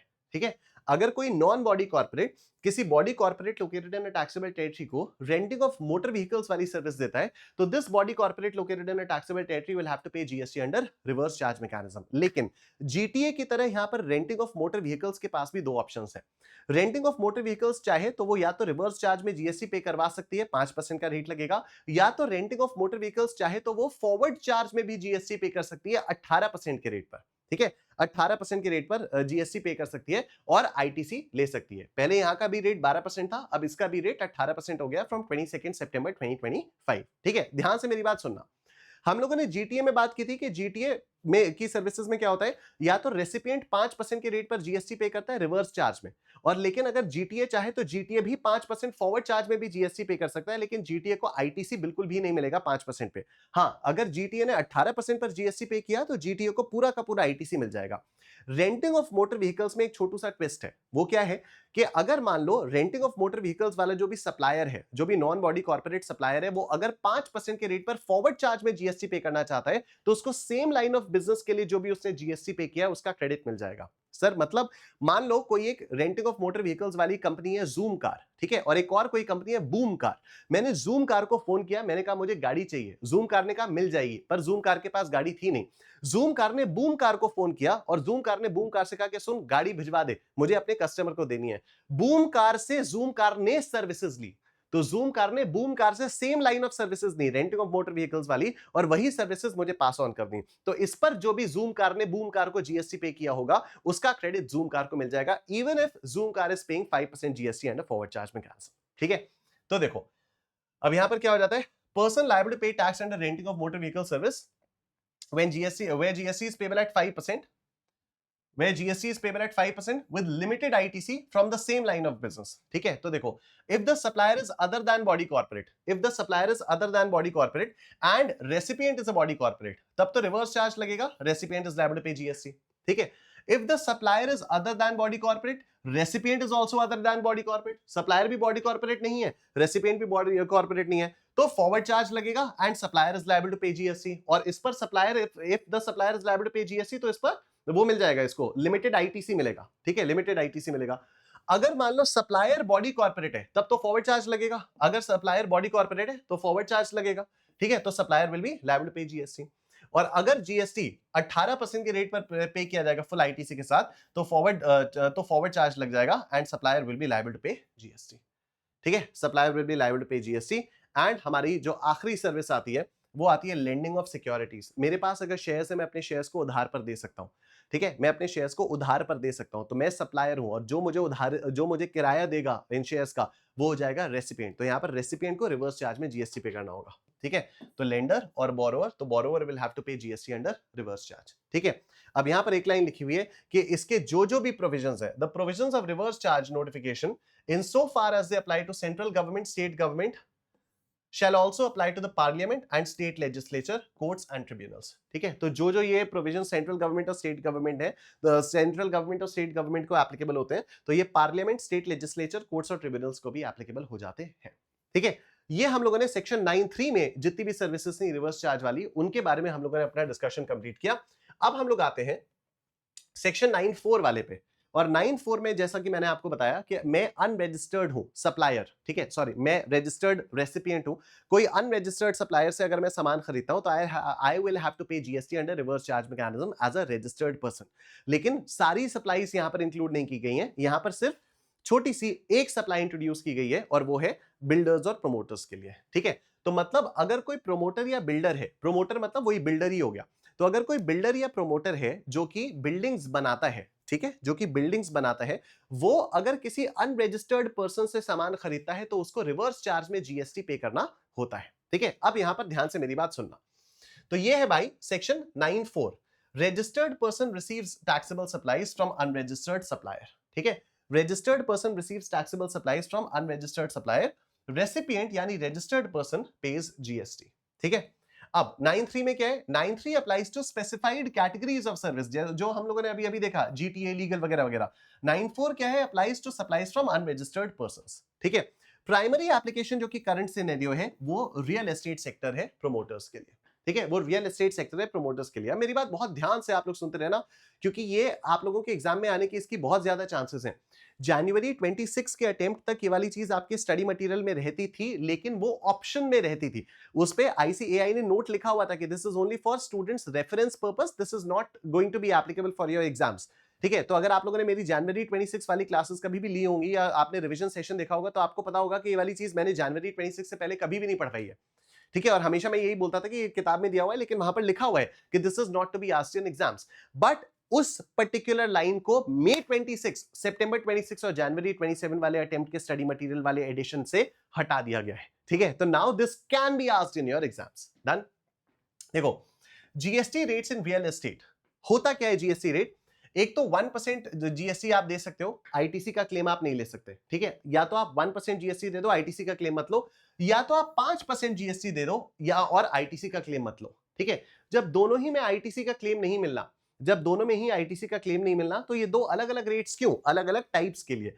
1% जीएसटी का रेट लगता है, 1% वाला जो रेट लगता है वो लगता है अफोर्डेबल रेजिडेंशियल अपार्टमेंट्स के लिए, और 5% वाला जो जीएसटी का रेट लगता है वो नॉन अफोर्डेबल रेजिडेंशियल अपार्टमेंट्स के लिए लगता है, और commercial apartments in residential real estate project के लिए लग जाता है। ठीक है, तो अगर अफोर्डेबल रेजिडेंशियल अपार्टमेंट्स है तो 1% का जीएसटी है, अगर उसके अलावा कुछ भी और है तो 5% का जीएसटी। अब कैसे पता चलेगा कि कोई अपार्टमेंट अफोर्डेबल रेजिडेंशियल अपार्टमेंट है? हमें कैसे पता चलेगा कि कोई apartment residential apartment affordable residential apartment है? तो देखो, मेट्रो सिटीज में उसका कारपेट एरिया 60 स्क्वायर मीटर से कम होना चाहिए। ठीक है, मेट्रो सिटीज में अगर किसी अपार्टमेंट किसी अपार्टमेंट का कारपेट एरिया 60 स्क्वायर मीटर से कम है तो वो अफोर्डेबल रेजिडेंशियल अपार्टमेंट है। नॉन मेट्रो सिटीज में अगर किसी का कारपेट एरिया 90 स्क्वायर मीटर या उससे कम है तो वो एक अफोर्डेबल रेजिडेंशियल अपार्टमेंट है। ठीक है, और टोटल वैल्यू उसकी 45 लाख रुपीस या उससे कम होनी चाहिए। अगर ये क्राइटेरिया मीट हो जाता है तो वो क्या हो जाता है, वो एक अफोर्डेबल रेजिडेंशियल अपार्टमेंट हो जाता है। ठीक है, ये एक अफोर्डेबल रेजिडेंशियल अपार्टमेंट हो जाता है। अच्छा, अब यहां पर हम लोग आ जाते हैं 5% विदाउट आईटीसी, तो ऑल अदर रेजिडेंशियल अपार्टमेंट्स हो गए, और यहां पर क्या हो गए, commercial apartments and residential real estate project, जिसमें कंडीशन क्या है कि carpet area should be less than equal to 15% of total project area. ठीक है। ये जो हमारे पास आता है कमर्शियल अपार्टमेंट्स वाला, कमर्शियल अपार्टमेंट्स के लिए ये वाला मतलब 5% वाला जीएसटी क्यों लगेगा, कब लगेगा? 5% वाला जीएसटी कमर्शियल वाले में तभी लगेगा इफ द कारपेट एरिया पूरे के पूरे प्रोजेक्ट एरिया का 15% या उससे कम है। ठीक है, 15% या उससे कम है। अच्छा, ये जो हम लोगों ने पढ़े ना 1% और 5%, ये कंसेशनल रेट्स हैं, ये कंसेशनल रेट्स हैं। और ये कंसेशनल रेट्स कब अप्लाई एप्लीकेबल होते हैं? जब आप इनपुट टैक्स क्रेडिट नहीं लेते, जब आप इनपुट टैक्स क्रेडिट नहीं लेते और आप कम से कम 80% ऑफ द टोटल इनपुट्स और इनपुट सर्विसेज कहां से लेते हो? रजिस्टर्ड सप्लायर्स से लेते हो। मतलब 80% या उससे ज्यादा का इनपुट और इनपुट सर्विसेज अगर आपने रजिस्टर्ड सप्लायर्स से लिया, ठीक है, अगर आपने 80% या उससे ज्यादा के इनपुट्स और इनपुट सर्विसेज रजिस्टर्ड सप्लायर्स से लिए, तो आप ये कंसेशनल रेट्स ऑफ जीएसटी देते हो। ठीक है, तो आप क्या करते हो? आप ये कंसेशनल रेट्स ऑफ जीएसटी देते हो। कंसेशनल रेट्स ऑफ जीएसटी कौन से हो गए? अफोर्डेबल रेजिडेंशियल अफोर्डेबल अपार्टमेंट्स के लिए 1% और नॉन अफोर्डेबल रेजिडेंशियल अपार्टमेंट्स और commercial apartments in residential real estate projects के लिए 5%। कंडीशंस क्या क्या हो गई? ये जो हमारा रेजिडेंशियल अपार्टमेंट है, residential apartment affordable residential affordable residential apartments के लिए क्राइटेरिया क्या हो गया? कारपेट एरिया मेट्रो सिटीज में 60 स्क्वायर मीटर से कम होना चाहिए, नॉन मेट्रो सिटीज में 90 स्क्वायर मीटर से कम होना चाहिए, and total value should be less than equal to 45 lakh rupees. ठीक है, और ये जो हमारा commercial apartments in residential real estate projects है, इसमें क्या हो गया कि carpet area total project area का 15% या उससे कम होना चाहिए। राइट, अब ये कंसेशनल रेट्स 1% और 5% वाले रेट्स आपको कब मिलेंगे? जब ये दो कंडीशंस फुलफिल होंगी। कौन सी दो कंडीशंस फुलफिल होंगी? एक तो आप इनपुट टैक्स क्रेडिट नहीं ले पाओगे, और दूसरा कम से कम 80% यानी 80% या उससे ज्यादा का इनपुट्स और इनपुट सर्विसेज आपको रजिस्टर्ड लोगों से खरीदना चाहिए। ठीक है, लेकिन इसके 4 एक्सक्लूजन है। डेवलपमेंट राइट्स चलेगा, अनरजिस्टर्ड से खरीदोगे तब भी, लॉन्ग टर्म लीज के लिए भी अगर खरीदोगे तो चलेगा, इलेक्ट्रिसिटी या फ्यूल अगर लोगे तो वो चल जाएगा। अच्छा, अगर मान लो 80% प्रोक्योरमेंट रूल का उल्लंघन किया, वायलेशन किया, ठीक है, मान लो मैंने 80% से कम खरीदा रजिस्टर्ड लोगों से, ठीक है, मान लो मतलब लॉ क्या कह रहा है? रजिस्टर्ड लोगों से 80% या उससे ज्यादा खरीदो। मैंने सपोज सिर्फ 75% रजिस्टर्ड से खरीदा, 25% मैंने अनरजिस्टर्ड लोगों से खरीद लिया। ठीक है, आई एम अ प्रोमोटर और a builder, I am either making residential affordable apartments, affordable residential apartments, or I'm making the other thing, right? Now I'll need inputs and input services. I'll need input and input services, right? Law कहता है कि मुझे ये inputs और input services कम से कम 80% registered लोगों से खरीदने चाहिए, तभी ये कंसेशनल रेट्स एप्लीकेबल होंगे। लेकिन मैंने क्या किया? मैंने सिर्फ 75% ही रजिस्टर्ड लोगों से खरीदा, बाकी 25% मैंने अनरजिस्टर्ड लोगों से खरीद लिया। अब इसका क्या होगा? तो अब देखो, अगर मैं 80% प्रोक्योरमेंट रूल का वायलेशन करता हूं, तो देखो consequences of not meeting the 80% condition. ठीक है, अगर मैं इस 80% कंडीशन को वायलेट करता हूं तो I have to pay GST under reverse charge mechanism. ठीक है, कितना? शॉर्टफॉल इन input services other then cement, cement के अलावा जो भी इनपुट सर्विसेज मैंने 80% से कम लिए, मैंने कितने लिए? 75% लिए थे, तो 5% जो मैंने कम लिया उस पर आरसीएम लगेगा 18% से ऑन शॉर्टफॉल पोर्शन। ठीक है, आरसीएम शॉर्टफॉल पोर्शन, 5% जो मैंने कम लिया, 5% जो मैंने अनरजिस्टर्ड लोगों से लिया, 5% मैंने टोटल 25% लिया ना अनरजिस्टर्ड लोगों से, तो 80% मुझे रजिस्टर्ड लोगों से लेना चाहिए था। मैंने रजिस्टर्ड से कितना लिया? 75% लिया, तो 80% से कम कितना कम लिया? 5% मैंने कम लिया, तो इस 5% के इनपुट्स पर मुझे रिवर्स चार्ज में जीएसटी पे करना पड़ेगा 18% के रेट से। ठीक है, 18% के रेट से। अगर मैं अनरजिस्टर्ड सप्लायर से सीमेंट परचेज करता हूं, अगर मैं अनरजिस्टर्ड सप्लायर से सीमेंट परचेज करता हूं, तो मुझे रिवर्स चार्ज मैकेनिज्म में जीएसटी पे करना पड़ेगा 28% के रेट से, अलग से 28% के रेट से। ठीक है, और अगर मैं अनरजिस्टर्ड सप्लायर से कैपिटल गुड्स परचेज करता हूं, अगर मैं अनरजिस्टर्ड सप्लायर से कैपिटल गुड्स परचेज करता हूं जैसे लिफ्ट, जनरेटर्स या कंस्ट्रक्शन ऑफ मशीनरी, तो फिर एप्लीकेबल रेट्स पर जीएसटी मुझे रिवर्स चार्ज में देना होगा। यहां पर हमारा रिवर्स चार्ज मैकेनिज्म आकर कंप्लीट हो जाता है। और अब हम लोग आते हैं सेक्शन 9(5) में, जीएसटी ऑन इलेक्ट्रॉनिक कॉमर्स। ठीक है, अब देखो क्या हो जाता है ये, if notified services are supplied through ECO, the ECO is liable to pay GST instead of supplier और रेसिपिएंट। इसके बारे में मैंने आपको बताया, one of the notified services is restaurant services from Zomato और स्विगी। ठीक है, कि जोमैटो पर मैंने खाना ऑर्डर प्लेस किया, supplier is a restaurant, I am the recipient. ना सप्लायर जीएसटी पे करेगा ना मैं जीएसटी पे करूंगा, जीएसटी कौन पे करेगा? बीच का Zomato, eco, electronic commerce operator. ठीक है, If the ECO doesn't have a physical presence in India, their representative would pay GST. अगर ECO के इंडिया में फिजिकल प्रेजेंस नहीं है तो ECO के रिप्रेजेंटेटिव को GST पे करना होगा. मान लो ECO का रिप्रेजेंटेटिव भी नहीं है इंडिया में, तो ECO को एक रिप्रेजेंटेटिव अपॉइंट करना होगा. तो if the ECO doesn't even have a representative, they would need to appoint a representative and then that representative would pay GST. ठीक है. कौन कौन सी ऐसी नोटिफाइड कैटेगरीज ऑफ सर्विसेज हैं? सबसे पहली है ट्रांसपोर्टेशन ऑफ पैसेंजर्स, जिसमें ओला उबर आ जाते हैं. ठीक है. तो अगर ट्रांसपोर्टेशन ऑफ पैसेंजर वाली सर्विसेज कोई सप्लायर ईसीओ के थ्रू सेल कर रहा है तो the ECO will have to pay GST under not reverse charge mechanism, बस ECO will have to pay GST. ठीक है. ECO will have to pay the GST.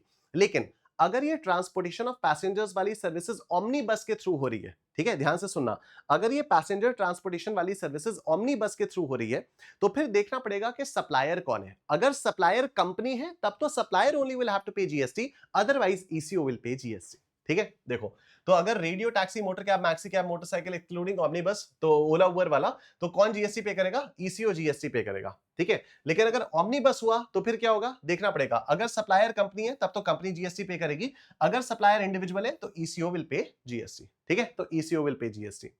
इसके बाद हम लोग देखते हैं, नेक्स्ट आता है हमारे पास अकोमोडेशन सर्विसेज, ओयो और मेक माई ट्रिप. ठीक है. सप्लायर होटल है, रेसिपिएंट मैं हूं, किसके थ्रू मैं होटल बुक कर रहा हूं? ओयो या मेक माई ट्रिप, ओयो या मेक माई ट्रिप के थ्रू मैं वो पे कर रहा हूं, मतलब बुकिंग कर रहा हूं.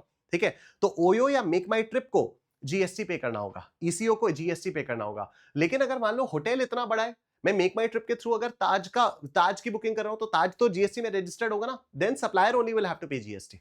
ठीक है. Then supplier will have to pay GST. तो देखो, होटल्स, इंस, ओयो या मेक माई ट्रिप, अगर सप्लायर लायबल फॉर रजिस्ट्रेशन है, ठीक है, अगर सप्लायर बड़े बड़े होटल्स हैं, ताज, मैरियट वगैरह, तो they are liable for registration, तो the supplier will pay GST. If the supplier is not liable for registration, then the ECO will pay GST. Then the ECO, OYO या Make My Trip will pay GST. Next आता है हमारे पास house keeping services. House keeping services हो गई जैसे urban company, मैंने carpenter बुलाया, मैंने प्लम्बर बुलाया. ठीक है. अब ये कारपेंटर और प्लम्बर सप्लायर्स हैं, मैं रेसिपिएंट हूं, किसके थ्रू सर्विसेज दी जा रही है? अर्बन कंपनी के थ्रू सर्विसेज दी जा रही हैं, तो Urban Company will have to pay GST. लेकिन अगर मान लो वो जो कारपेंटर्स और प्लम्बर्स हैं, अगर उनकी बड़ी बड़ी कंपनीज है, वो रजिस्टर्ड है, तो फिर they only have to pay GST. ठीक है. तो प्लम्बिंग, कारपेंट्री, अर्बन कंपनी में अगर सप्लायर लायबल फॉर रजिस्ट्रेशन है तो supplier will pay GST. If the supplier is not liable for registration, then the ECO will pay GST. Then the ECO will pay GST. ठीक है. अब restaurant services, Zomato, Swiggy. ठीक है. Zomato, Swiggy, ध्यान से सुनना, हम लोग शुरुआत से ही बात कर रहे हैं कि जोमैटो या Swiggy will have to pay GST. लेकिन अगर मान लो कोई रेस्टोरेंट ही रजिस्टर्ड है, इतना बड़ा सा रेस्टोरेंट है जिसको रजिस्ट्रेशन की जरूरत है, तो रेस्टोरेंट विल पे जीएसटी. ठीक है. और अगर मान लो रेस्टोरेंट किसी एक ऐसे होटल में है जिस होटल में किसी भी एक कमरे का किराया एक रात का 7,500 रुपए से ऊपर है, ठीक है, तो होटल कितना बड़ा होगा सोचो, 1 नाइट 7,500 रुपीज. अगर होटल में कोई भी एक भी ऐसा रूम है जिसका रेंट 7,500 रुपीज या उससे ऊपर है, तो हम बोलते हैं कि ये रेस्टोरेंट एक स्पेसिफाइड प्रेमिसेस में लोकेटेड है. ठीक है.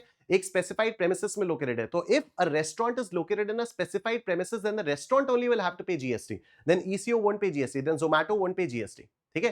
Then the restaurant only will pay GST. लेकिन ये तभी होगा अगर रेस्टोरेंट एक स्पेसिफाइड प्रेमिसेस में लोकेटेड है. What do we mean by a specified premises? A premises जो कि एक होटल है जिसमें किसी भी एक कमरे का किराया 7,500 रुपए से ऊपर है. ठीक है. तो रेस्टोरेंट सप्लाइंग थ्रू जोमैटो या Swiggy, except if they are located in a hotel which has a tariff of greater than 7,500 rupees per day. तो अगर रेस्टोरेंट स्पेसिफाइड प्रेमिसेस में लोकेटेड है तब तो supplier will pay the GST. If not located at specified premises, then the ECO will pay GST. और अभी local delivery services नई नई ऐड हुई हैं यहां पर, porter, Blinkit, Big basket now. ठीक है. ये लोकल डिलीवरी वाली सर्विसेज है. तो यहां पर लोकल डिलीवरी वाली सर्विसेज में भी अब ईसीओ को जीएसटी पे करना होता है. तो ब्लिंकिट, बिग बास्केट नाउ या पोर्टर वगैरह, अगर सप्लायर लायबल फॉर रजिस्ट्रेशन है, then the supplier pays GST. If the supplier is not liable for registration, then the ECO will pay GST. ठीक है. अब इससे रिलेटेड एक छोटा सा क्लैरिफिकेशन आया हुआ है. इस क्लैरिफिकेशन को आप लोग अपने आप से पढ़ सकते हो रेस्टोरेंट सर्विसेज के लिए. ठीक है. चलो मैं ही आपको बता देता हूं कि ECOs are not required to collect the TCS. बहुत ध्यान से मेरी बात सुनना. जैसे हम लोगों ने इनकम टैक्स में TDS और TCS पढ़ा है, उसी तरह से हम लोग यहाँ पर जीएसटी में भी TDS और TCS पढ़ेंगे. ठीक है. यहां पर क्या मैंने सारे के सारे इलेक्ट्रॉनिक कॉमर्स ऑपरेटर्स को टारगेट कर लिया है? The answer is no. एक इलेक्ट्रॉनिक कॉमर्स ऑपरेटर kumarnishant.com भी तो है, जहां पर आप देखोगे, अगर जैसे मैंने आपको स्टार्टिंग में दिखाया था कि मल्टीपल अलग अलग सप्लायर्स है. ठीक है. मैंने आपको दिखाया था ना, यहां पर देखो, kumarnishant.com पर अगर आप आते हो, अगर आप kumarnishant.com पर आते हो यहां पर कोर्सेज में आते हो, ठीक है, और कोर्सेज में आकर आपको कैटेगरीज दिखाई देंगी, सीए कोर्सेज और सीए कॉम्बो कोर्सेज। आप एक बार सीए कॉम्बो कोर्सेज पर व्यू ऑल पर क्लिक करो, ठीक है। तो अगर आप यहां पर व्यू ऑल पर क्लिक करते हो तो देखो इतने बाकी फैकल्टीज के साथ क्लासेस हैं, ठीक है। जैसे अगर आप ये देखते हो तो सीए इंटर ग्रुप 1 का जो कॉम्बो है, तेजस सर अकाउंट्स पढ़ाएंगे, इंद्रेश सर लॉ पढ़ाएंगे, मैं टैक्सेशन पढ़ाऊंगा, ठीक है। तो ये ग्रुप 1 का कॉम्बो है। अब तेजस सर और इंद्रेश सर ये अलग सप्लायर्स हैं, तेजस सर और इंद्रेश सर ये अलग सप्लायर्स हैं, और ये मेरे इलेक्ट्रॉनिक कॉमर्स प्लेटफॉर्म को यूज करके आपको सर्विसेज दे रहे हैं। ये लोग सप्लायर हुए, ई कॉमर्स ऑपरेटर मैं हो गया, ई कॉमर्स प्लेटफॉर्म मेरा हो गया, और सर्विसेज किसको मिल रही हैं? आपको हो रही हैं, आपको मिल रही हैं। लेकिन क्या हमने ऑनलाइन कोचिंग को ईसीओ में 9-5 वाले ईसीओ में बात की थी? क्या हमने ऑनलाइन कोचिंग के लिए 9-5 के अंदर बात की? यहां पर जब हम लोग इसके बारे में बात कर रहे थे, जब हमने अलग अलग चीजें देखी, ठीक है, जब हम लोगों ने ये पूरी की पूरी लिस्ट देखी, 9-5 वाली पूरी की पूरी लिस्ट देखी, तो क्या इसमें हम लोगों ने ऑनलाइन कोचिंग के बारे में बात की? नहीं, हम लोगों ने 5 स्पेसिफाइड सर्विसेज के बारे में बात की। Passenger transportation services, Ola Uber, Oyo make माई ट्रिप, अर्बन कंपनी, जोमैटो स्विगी, ब्लिंकिट बास्केट नाउ, ठीक है। इन पांचों के अलावा तो हम लोगों ने बात ही नहीं की। इन पांचों के अलावा तो हम लोगों ने बात ही नहीं की। पैसेंजर ट्रांसपोर्टेशन सर्विसेज में ही ऑमनी बस वाला आ गया, उसको मैं अलग नहीं काउंट करता। कई सारी बुक्स में आप लोग देखोगे 6 लिखा रहता है, मैं उसको एक ही काउंट करता हूं क्योंकि है वो भी पैसेंजर ट्रांसपोर्टेशन सर्विस, उसी की एक ब्रांच है। डन। तो इलेक्ट्रॉनिक कॉमर्स ऑपरेटर्स तो बहुत सारे होते हैं। मिंत्रा भी एक इलेक्ट्रॉनिक कॉमर्स ऑपरेटर है, अमेजॉन भी एक इलेक्ट्रॉनिक कॉमर्स ऑपरेटर है, ठीक है। लॉ कहता है कि कोई भी अगर इलेक्ट्रॉनिक कॉमर्स ऑपरेटर है तो उसको टीसीएस कलेक्ट करना होता है, ठीक है, उसको टीसीएस कलेक्ट करना होता है। इसके बारे में और डिटेल में हम लोग टीडीएस टीसीएस वाले चैप्टर में बात करेंगे, लेकिन अभी के लिए फिलहाल आप इतना समझो कि कोई भी इलेक्ट्रॉनिक कॉमर्स ऑपरेटर अगर है तो उसको टीसीएस कलेक्ट करना होता है। लेकिन अगर कोई 9-5 वाला ईसीओ है तो उसको टीसीएस कलेक्ट करने की कोई जरूरत नहीं है, ठीक है। अगर कोई 9-5 वाला ईसीओ है, 9-5 वाले ईसीओ मतलब यही वाले, जोमैटो स्विगी, अर्बन कंपनी, ओयो मेक माई trip, Big basket now, Blinkit, और ये अपना एक और था, जोमैटो स्विगी, ओयो मेक माई ट्रिप, ओला उबर, ठीक है, ओला उबर। तो ये जो 5 ईसीओज हैं, इनको टीसीएस कलेक्ट करने की कोई जरूरत नहीं होती है। तो आइडियली जो रेस्टोरेंट सर्विस वाले ईसीओज हैं जैसे जोमैटो स्विगी, क्या इनको टीसीएस कलेक्ट करने की जरूरत है? नहीं। तो सिंपल सी बात है, कोई भी ईसीओ होगा वो टीसीएस कलेक्ट करेगा, लेकिन ये 9-5 वाले जो 5 हैं ये टीसीएस कलेक्ट नहीं करेंगे, ठीक है। ये 9-5 वाले 5 टीसीएस कलेक्ट नहीं करेंगे। तो देखो, ECOs not required to collect TCS, कौन से वाले? यही 9-5 वाले। No separate GST registration needed for ECO, कोई अलग से जीएसटी के रजिस्ट्रेशन की जरूरत नहीं है, जो जीएसटी रजिस्ट्रेशन है वही सही है। ECO must pay GST even if the restaurant is unregistered, ठीक है, ये हमें मालूम ही है कि अगर रेस्टोरेंट अनरजिस्टर्ड है तब भी ईसीओ को जीएसटी पे करना होता है। Restaurants ECO turnover is included in ECO's aggregate turnover, तो जो ईसीओ है उसके एग्रीगेट टर्नओवर में रेस्टोरेंट के टर्नओवर को भी ऐड किया जाता है, जितना भी रेस्टोरेंट ने माल ईसीओ से बेचा है। Orders placed via ECOs are not considered inward supplies for ECOs, ठीक है। तो अगर ऑर्डर ईसीओ के थ्रू पे किया, मैंने अगर मान लो जोमैटो के थ्रू ऑर्डर प्लेस किया, तो उसको ये नहीं माना जाएगा कि जोमैटो ने पहले रेस्टोरेंट से खरीदा और फिर मुझे दिया, तो ये जोमैटो के लिए इनवर्ड सप्लाई नहीं है, ठीक है। This is not an inward supply for Zomato. अब देखो आईटीसी यूटिलाइजेशन रेस्ट्रिक्शन क्या हो जाता है, ध्यान से सुनना। ECOs can avail ITC on own input services, software marketing वगैरह वगैरह। तो जो जोमैटो है वो अपना सॉफ्टवेयर बिल्ड कर रहा है, ठीक है, और जो भी उसकी मार्केटिंग वगैरह है वो भी हो रही है, तो उनके लिए जो भी वो सर्विसेज लेता है उस पर जो भी जीएसटी पे करता है उसका क्रेडिट वो ईसीओ ले सकता है। GST on restaurant services must be paid fully in cash. Fully in cash मतलब क्या हो जाता है कि इसको आप आईटीसी से यूटिलाइज नहीं कर सकते। Even if you have sufficient input tax credit, then you can't utilize that input tax credit. You will have to pay it in cash, ठीक है। और टेक्निकल डिटेल्स में हम लोग तब बात करेंगे जब हम इनपुट टैक्स क्रेडिट वाला चैप्टर करेंगे। ITC cannot be used for this specific 9-5 liability, ठीक है। ECO must issue invoice for restaurant orders in its own name, तो ECO को रेस्टोरेंट के ऑर्डर्स की जो भी बिलिंग है वो अपने नाम पर करनी चाहिए, ठीक है। अब देखो कई बार क्या होता है कि ECO के थ्रू मैं 2 चीजें ऑर्डर करता हूं, ठीक है, मैं ECO के थ्रू 2 चीजें ऑर्डर करता हूं, राइट। मैंने क्या किया, जोमैटो खोला और जोमैटो के अंदर मैं गया पीवीआर कैफे में, और पीवीआर कैफे में मैंने एक तो पॉपकॉर्न ऑर्डर कर दिया और दूसरा मैंने कुछ चॉकलेट वगैरह ऑर्डर कर दी, ठीक है। अब जो पॉपकॉर्न है वो तो एक तरह से रेस्टोरेंट वाली सर्विस ही हो गई, लेकिन जो चॉकलेट है वो रेस्टोरेंट वाली सर्विस थोड़ी होगी, वो तो गुड्स हो गए, ठीक है।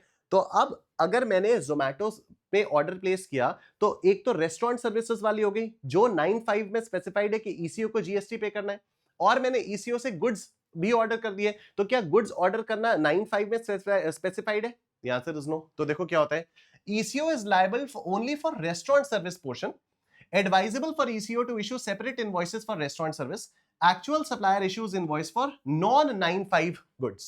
ठीक है, तो जो भी सप्लायर है पीवीआर कैफे, वो नॉन 95 गुड्स, मतलब वो जो चॉकलेट मैंने ऑर्डर की है उसके लिए PVR cafe will have to raise the invoice and ECO will raise the invoice only for the restaurant services. जो पॉपकॉर्न मैंने मंगवाए पीवीआर कैफे से, उसके लिए ECO will have to raise the invoice. ठीक है, और यहां पर आकर हम लोगों का चार्ज ऑफ जीएसटी वाला पोर्शन कंप्लीट हो जाता है. सेक्शन 9 हम लोगों का यहां पर कंप्लीट हो गया. अगर आप लोगों को अभी तक की जो स्पीड वगैरह है वो सब सही लग रहा है, मजा आ रहा है, अच्छे से समझ में आ रहा है, तो आप लोग प्लीज वीडियो को कर दीजिए लाइक. ठीक है, आप लोग प्लीज वीडियो को लाइक कर दीजिए. और अब हम लोग आ जाते हैं यहां पर अपने अगले टॉपिक पर, और वो अगला टॉपिक है composition scheme under GST. Very very simple. हमने सेक्शन 7 पढ़ा सप्लाई अंडर जीएसटी, सेक्शन 8 पढ़ा कॉम्पोजिट और मिक्स सप्लाई, सेक्शन 9 पढ़ा लेवी ऑफ जीएसटी, सेक्शन 10 है कॉम्पोजिशन स्कीम ऑफ जीएसटी. ठीक है, सेक्शन 10 क्या है? Composition scheme of GST. Composition scheme basically छोटे सप्लायर्स के लिए इंट्रोड्यूस की गई है. ठीक है, कॉम्पोजिशन स्कीम छोटे सप्लायर्स के लिए इशू की गई है. इनसे बोला गया कि देखो बहुत सारे कंप्लायंसेस होती हैं, तुम लोग कहां इतनी इतनी कंप्लायंसेस करोगे, तुम लोग चिंता मत करो. अगर तुम्हारा टर्नओवर 1.5 करोड़ से कम है, अगर तुम्हारा टर्नओवर 1.5 करोड़ से कम है, हम लोगों ने कल सप्लाई अंडर जीएसटी पढ़ते हुए ये बात की थी कि अगर आप सिर्फ सर्विस के सप्लायर हो, अगर आप सिर्फ सर्विस के सप्लायर हो तो 20 लाख रुपए के ऊपर के टर्नओवर पर आपको रजिस्ट्रेशन कराना होता है, और अगर आप गुड्स के सप्लायर हो तो 40 लाख के टर्नओवर के ऊपर आपको रजिस्ट्रेशन कराना होता है. आपने रजिस्ट्रेशन करा लिया, अब आप नॉर्मल स्कीम में भी जा सकते हो, कॉम्पोजिशन स्कीम में भी जा सकते हो. जब तक आपका टर्नओवर 1.5 करोड़ रुपीस क्रॉस नहीं कर जाता तब तक आप कॉम्पोजिशन स्कीम में जा सकते हो. फायदा क्या होता है? जब आप कॉम्पोजिशन स्कीम में जाते हो तो आपको बहुत ज्यादा ना तो टैक्स इनवॉइस इशू करनी होती है, ना आपको जीएसटी वगैरह कलेक्ट करना होता है, ना आपको इतने सारे कंप्लायंसेस करने होते हैं, ना आपको रेगुलरली रिटर्न्स फाइल करने होते हैं. बहुत सारे कंप्लायंस प्रोसीजर्स आपके रिड्यूस हो जाते हैं, और कॉम्पोजिशन लेवी में आपको बहुत कम जीएसटी पे करना होता है. ठीक है, कॉम्पोजिशन लेवी में आपको बहुत कम जीएसटी पे करना होता है. तो this is a special relief mechanism for small tax payers, reduces compliance burden after registration threshold crossed, offers lower fixed GST rates compared to normal taxpayers. ठीक है, अब यहां पर देखो कॉम्पोजिशन स्कीम्स दो टाइप की होती हैं. This is very very important, बहुत ध्यान से सुनना. एक कॉम्पोजिशन स्कीम होती है सेक्शन 10(1) 10(2) वाली. ये सेक्शन नंबर्स आपको याद रखने. ठीक है, सेक्शन 10(1) 10(2) वाली जो कि प्राइमरीली गुड्स के सप्लायर्स के लिए है, और सर्विस में सिर्फ एक सप्लायर, रेस्टोरेंट सर्विस. ठीक है, तो अगर मान लो मैं गुड्स बेच रहा हूं और मुझे कॉम्पोजिशन स्कीम में जाना है, तो मैं कौन सी वाली कॉम्पोजिशन स्कीम में जाऊंगा? मैं सेक्शन 10(1) 10(2) वाली कॉम्पोजिशन स्कीम में जाऊंगा. अगर मैं एक रेस्टोरेंट चलाता हूं और मुझे कॉम्पोजिशन स्कीम में जाने का मैंने, तो कौन सी वाली उसमें जाऊंगा? सेक्शन 10(1) 10(2) वाले में जाऊंगा. लेकिन अगर मैं कोई और सर्विस सप्लायर हूं, जैसे मैं क्या हूं? मैं कोचिंग वाली सर्विसेज देता हूं. तो अगर मैं कोचिंग वाली सर्विसेज देता हूं तो मुझे कौन सी वाली कॉम्पोजिशन स्कीम में जाना होगा? मुझे सेक्शन 10(2) वाली कॉम्पोजिशन स्कीम में जाना होगा. ठीक है, मुझे सेक्शन 10(2) वाली कॉम्पोजिशन स्कीम में जाना होगा. ओके, सेक्शन 10(1) 10(2) में हम लोगों ने बात की कि सिर्फ गुड्स के सप्लायर्स के लिए है और रेस्टोरेंट सर्विसेज के सप्लायर्स के लिए है. लेकिन क्या मैं रेस्टोरेंट सर्विसेज के अलावा कोई और सर्विस 10(1) 10(2) में रजिस्टर्ड हुए हुए भी सप्लाई कर सकता हूं? The answer is yes, but only up to a specified marginal value. थोड़ी बहुत वैल्यू तक मैं सर्विसेज सप्लाई कर सकता हूं. तो देखो क्या हुआ, along with these other services can also be provided up to a specified marginal value. थोड़ी बहुत वैल्यू की कोई अदर सर्विसेज भी मैं सप्लाई कर सकता हूं. वो थोड़ी बहुत वैल्यू क्या है उसके बारे में अभी हम लोग बात करेंगे. ठीक है, ये आ गया इंट्रोडक्शन टू कॉम्पोजिशन स्कीम. अब हम लोग बात करते हैं एलिजिबिलिटी क्राइटेरिया के बारे में. ठीक है, एलिजिबिलिटी क्राइटेरिया बहुत ध्यान से देखना. सबसे पहले गुड्स और रेस्टोरेंट्स सेक्शन 10(1) 10(2). ठीक है, सबसे पहले गुड्स या रेस्टोरेंट्स के लिए सेक्शन 10(1) 10(2). ये सेक्शन नंबर्स आपको याद होने चाहिए 10(1) 10(2). ठीक है, अब aggregate turnover, aggregative turnover in the preceding financial year कितना होना चाहिए? अदर स्टेट्स के लिए 1.5 करोड़ रुपीस या उससे कम, और स्पेशल कैटेगरी स्टेट्स के लिए it should be 75 lakh rupees या उससे कम. मतलब नॉर्मली अगर मेरा टर्नओवर 1.5 करोड़ रुपए या उससे कम है पिछले फाइनेंशियल ईयर का, मैं फाइनेंशियल ईयर 25-26 के बारे में अगर मैं बात कर रहा हूं, जो कि आपकी मई 26, सितंबर 26 और जनवरी 27 एग्जाम्स के लिए रेलेवेंट है, एप्लीकेबल है. तो अगर मैं फाइनेंशियल ईयर 25-26 में कॉम्पोजिशन स्कीम में जाना चाहता हूं, तो I have to make sure कि फाइनेंशियल ईयर 24-25 का जो मेरा एग्रीगेट टर्नओवर है वो 1.5 करोड़ रुपीस या उससे कम होना चाहिए. और अगर मैं किसी स्पेशल कैटेगरी स्टेट में ऑपरेट कर रहा हूं तो वो 75 लाख रुपीस से कम होना चाहिए. ठीक है, स्पेशल कैटेगरी स्टेट्स कौन कौन सी होती हैं? स्पेशल कैटेगरी स्टेट्स हो जाती हैं अरुणाचल प्रदेश, मणिपुर, मेघालय, मिजोरम, नागालैंड, सिक्किम, उत्तराखंड और त्रिपुरा. इसके लिए एक बड़ा प्यारा सा निमोनिक बनाया है, और निमोनिक है a man made my new suit under a tree for 75 lakh rupees. ठीक है, देखो, a man made my new suit under a tree. ठीक है, for 75 lakh rupees. For 75 lakh rupees. ठीक है, a man made my new suit under a tree for 75 lakh rupees. इससे आपको ये स्टेट्स याद रहेंगी। इन स्टेट्स में अगर 75 लाख रुपीज से कम का आपका टर्नओवर है तो आप कॉम्पिटिशन स्कीम के लिए एलिजिबल हो। ठीक है, आप कॉम्पिटिशन स्कीम के लिए एलिजिबल हो। ध्यान से देखना, ये वही वाली बात फिर से आ गई कि अगर आप persons registered as competition suppliers under section 10(1)(10)(2) can supply services other than restaurant services up to only a specified marginal value। अब ये स्पेसिफाइड मार्जिनल वैल्यू क्या होती है? ये होती है higher of 10% of the turnover in state. अब ये भाई साहब, ये टर्नओवर इन स्टेट क्या बना है, इसके बारे में भी बात करेंगे, या फिर 5 लाख रुपए। ठीक है, तो जो भी हमारे टर्नओवर इन स्टेट है उसका 10% या फिर 5 लाख रुपए, उससे जो भी वैल्यू ज्यादा होगी उतने वैल्यू तक की स्पेसिफाइड, उतने वैल्यू तक की अदर सर्विसेज भी दे सकता है। मतलब रेस्टोरेंट सर्विसेज के अलावा वाली सर्विसेज भी वो दे सकता है। बाकी आप लोग सेल्फ स्टडी बुक से और स्कैनर से जब इसके क्वेश्चंस की प्रैक्टिस करोगे तो और क्लैरिटी आएगी। बहुत सारे क्वेश्चंस दिए हैं, बहुत क्लैरिटी आएगी। ठीक है, ये हो गया है आपका। तो ये तो हम लोगों ने सेक्शन 10(1)(10)(2) वाली एलिजिबिलिटी क्राइटेरिया के बारे में बात की। ठीक है, 10(1)(10)(2) गुड्स और रेस्टोरेंट सर्विसेज के लिए है कि अगर आपका टर्नओवर 1.5 करोड़ से कम है तो फिर आप उसमें जा सकते हो, कॉम्पोजिशन स्कीम में जा सकते हो। Special category state 75 lakh rupees वाली है, तो 75 लाख रुपीज से कम अगर टर्नओवर होगा तो आप जा सकते हो। अच्छा, ये प्राइमरीली गुड्स और रेस्टोरेंट सर्विस सप्लायर्स के लिए, लेकिन अगर आप रेस्टोरेंट सर्विसेज के अलावा कोई और सर्विसेज सप्लाई करना चाहते हो तो आप स्पेसिफाइड मार्जिनल वैल्यू तक की सर्विसेज सप्लाई कर सकते हो। वो स्पेसिफाइड मार्जिनल वैल्यू क्या है? Higher of 10% of the turnover in state या फिर 5 लाख रुपए। ठीक है, higher of 10% of the turnover in state या फिर 5 लाख रुपए। और अब हम लोग आते हैं सर्विसेज के लिए, जो कि सेक्शन 10(2)(a) में है। इसमें बोला गया है कि अगर आपका एग्रीगेट टर्नओवर 50 लाख रुपए या उससे कम है, अगर आपका एग्रीगेट टर्नओवर 50 लाख रुपए या उससे कम है तो आप कॉम्पोजिशन स्कीम में जा सकते हो, सेक्शन 10(2)(a। तो aggregate turnover in the preceding financial year should be less than equal to 50 lakh rupees. ये है हम लोगों का एलिजिबिलिटी क्राइटेरिया। अब इतनी ज्यादा बात एग्रीगेट टर्नओवर की हो गई, तो एग्रीगेट टर्नओवर का मतलब समझते हैं कि एग्रीगेट टर्नओवर का मतलब क्या होता है। It's very very simple. आपकी सारी टैक्सेबल सप्लाईज, आपकी सारी नॉन टैक्सेबल सप्लाईज, आपकी सारी इंट्रा स्टेट सप्लाईज, आपकी सारी इंटर स्टेट सप्लाईज, आपके सारे एक्सपोर्ट्स, आपने जितना भी माल बेचा है वो सब का सब एग्रीगेट टर्नओवर में आ जाएगा। कोई भी एग्जेम्प्ट सप्लाई है, टैक्सेबल सप्लाई है, नॉन टैक्सेबल सप्लाई है, निल रेटेड सप्लाई, कुछ भी अगर आपने बेचा है तो वो कहां पर आ जाएगा? वो एग्रीगेट टर्नओवर में आ जाएगा। लेकिन ध्यान से मेरी बात सुनना, जब आप बैंक में पैसे जमा करते हो तो बैंक आपको इंटरेस्ट देता है। क्यों इंटरेस्ट देता है? क्योंकि आप बैंक को सर्विस देते हो कि आप मेरा पैसा यूज करके किसी और को लोन दे सकते हैं। ठीक है, आप जब बैंक में पैसा जमा करते हो तो बेसिकली आप बैंक को एक सर्विस दे रहे होते हो कि बैंक आपका पैसा यूज करके किसी और को लोन दे सकता है, और इस वजह से बैंक आपको इंटरेस्ट देता है। तो you are supplying a service to bank and bank is paying you a consideration in the way of, in form of interest. और ये जो आपको इंटरेस्ट मिलता है ये जीएसटी से एग्जेम्प्ट होता है, ये जीएसटी से एग्जेम्प्ट होता है।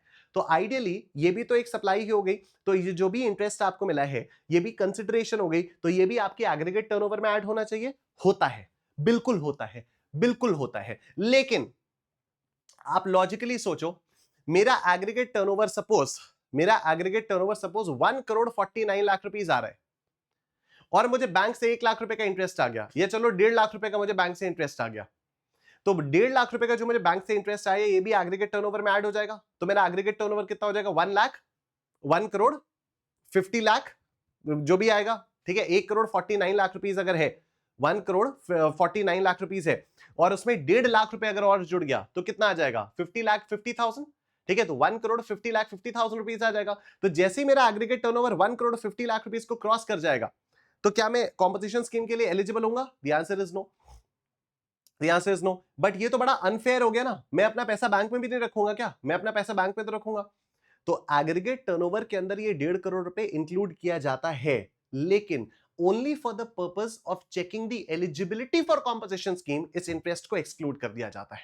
ठीक है, तो जब भी आपसे कभी ये बोला जाएगा कि एग्रीगेट टर्नओवर निकालो तो बैंक से मिलने वाले इंटरेस्ट को आप ऐड करोगे क्या? हाँ, लेकिन जब भी आपसे बोला जाएगा कि एग्रीगेट टर्नओवर निकालो और चेक करो कि कॉम्पोजिशन स्कीम के लिए एलिजिबल है या नहीं, तो बैंक से मिलने वाले इंटरेस्ट को आप एक्सक्लूड करोगे।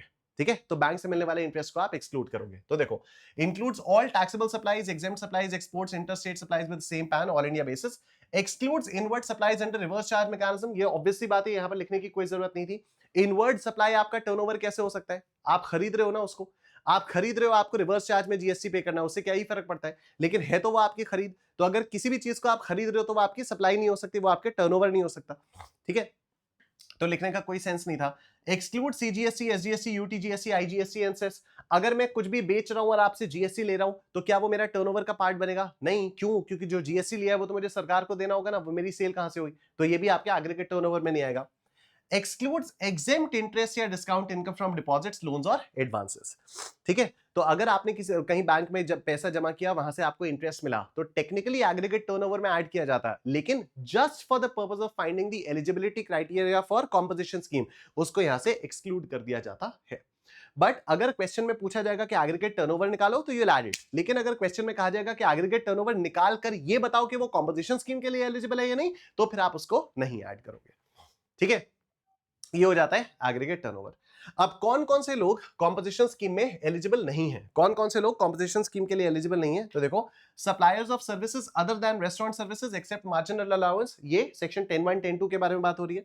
Suppliers of non taxable goods या सर्विसेज, अल्कोहल, तो मतलब अगर नॉन टैक्सेबल तो दो ही चीजें बताई, alcoholic liquor for human consumption, और दूसरा अनडीनेचर्ड एक्स्ट्रा न्यूट्रल अल्कोहल और rectified spirit used for manufacture of alcoholic liquor for human consumption, ये दोनों ही एप्लीकेबल नहीं है। Inter state supplier of goods और सर्विसेज, भाई अगर तुम दूसरे स्टेट में अपना सामान बेच रहे हो या सर्विसेज बेच रहे हो, तो तुम किस बात के छोटे सप्लायर हो गए? तुम्हारे लिए कॉम्पोजिशन सप्लाई नहीं है। Person supplying through e commerce with TCS requirement under section 52, तो इनको भी कॉम्पोजिशन स्कीम अलाउड नहीं है। कैजुअल टैक्सेबल पर्सन या फिर नॉन रेजिडेंट टैक्सेबल पर्सन, इनको भी कॉम्पोजिशन स्कीम अलाउड नहीं है। कैजुअल टैक्सेबल पर्सन का मतलब क्या होता है? From time to time Prayagraj में शिल्प मेला लगता रहता है। एक यहाँ पर बड़ा सा एक एरिया है एनसीजेडसीसी, वहां पर मेला लगता रहता है, जहां पर अलग अलग स्टेट्स के लोग आके अपने स्टॉल्स लगाते हैं। तो वो जो लोग आते हैं अलग अलग स्टेट से, वो तो अपने अपने स्टेट्स में रजिस्टर्ड होंगे ना, तो वो उत्तर प्रदेश में तो रजिस्टर्ड है नहीं, लेकिन फिर भी फॉर द टाइम बिंग आकर वो उत्तर प्रदेश में सामान बेचते हैं, अपनी सर्विसेज बेचते हैं, तो वो कैजुअल टैक्सेबल पर्सन हो जाते हैं। तो उनको यहाँ पर आने से पहले, सामान बेचने से पहले अपना उत्तर प्रदेश में रजिस्ट्रेशन कराना पड़ता है as a casual taxable person. Non resident taxable person क्या होता है? मान लो कोई फॉरेन से आया और फॉरेन से आकर वो इंडिया में थोड़े टाइम के लिए सामान बेचकर निकल लिया, तो उसको भी सामान बेचने से पहले जीएसटी में रजिस्ट्रेशन कराना पड़ेगा as a non resident taxable person. ठीक है, मैन्युफैक्चरर्स ऑफ नोटिफाइड गुड्स, अगर आपके इन नोटिफाइड गुड्स के मैन्युफैक्चरर्स हो, अगर आप इन नोटिफाइड गुड्स के मैन्युफैक्चरर्स हो, तो भी आपको जीएसटी में, तो भी आपको कॉम्पोजिशन स्कीम अलाउ नहीं होगी।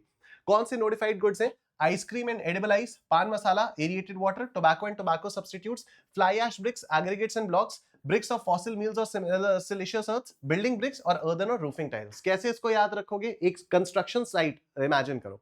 ठीक है, एक कंस्ट्रक्शन साइट आप इमेजिन करो, और वहां पर इमेजिन करो कि कंस्ट्रक्शन चल रहा है। अब कंस्ट्रक्शन करने के लिए क्या चाहिए होगा? ईंट, बालू, सीमेंट, टाइल्स वगैरह चाहिए होगा। तो यहां पर हमारे पास ब्रिक्स आ गई, फ्लाई ऐश ब्रिक्स आ गई, ब्लॉक्स आ गए, बिल्डिंग ब्रिक्स आ गई, टाइल्स वगैरह आ गई।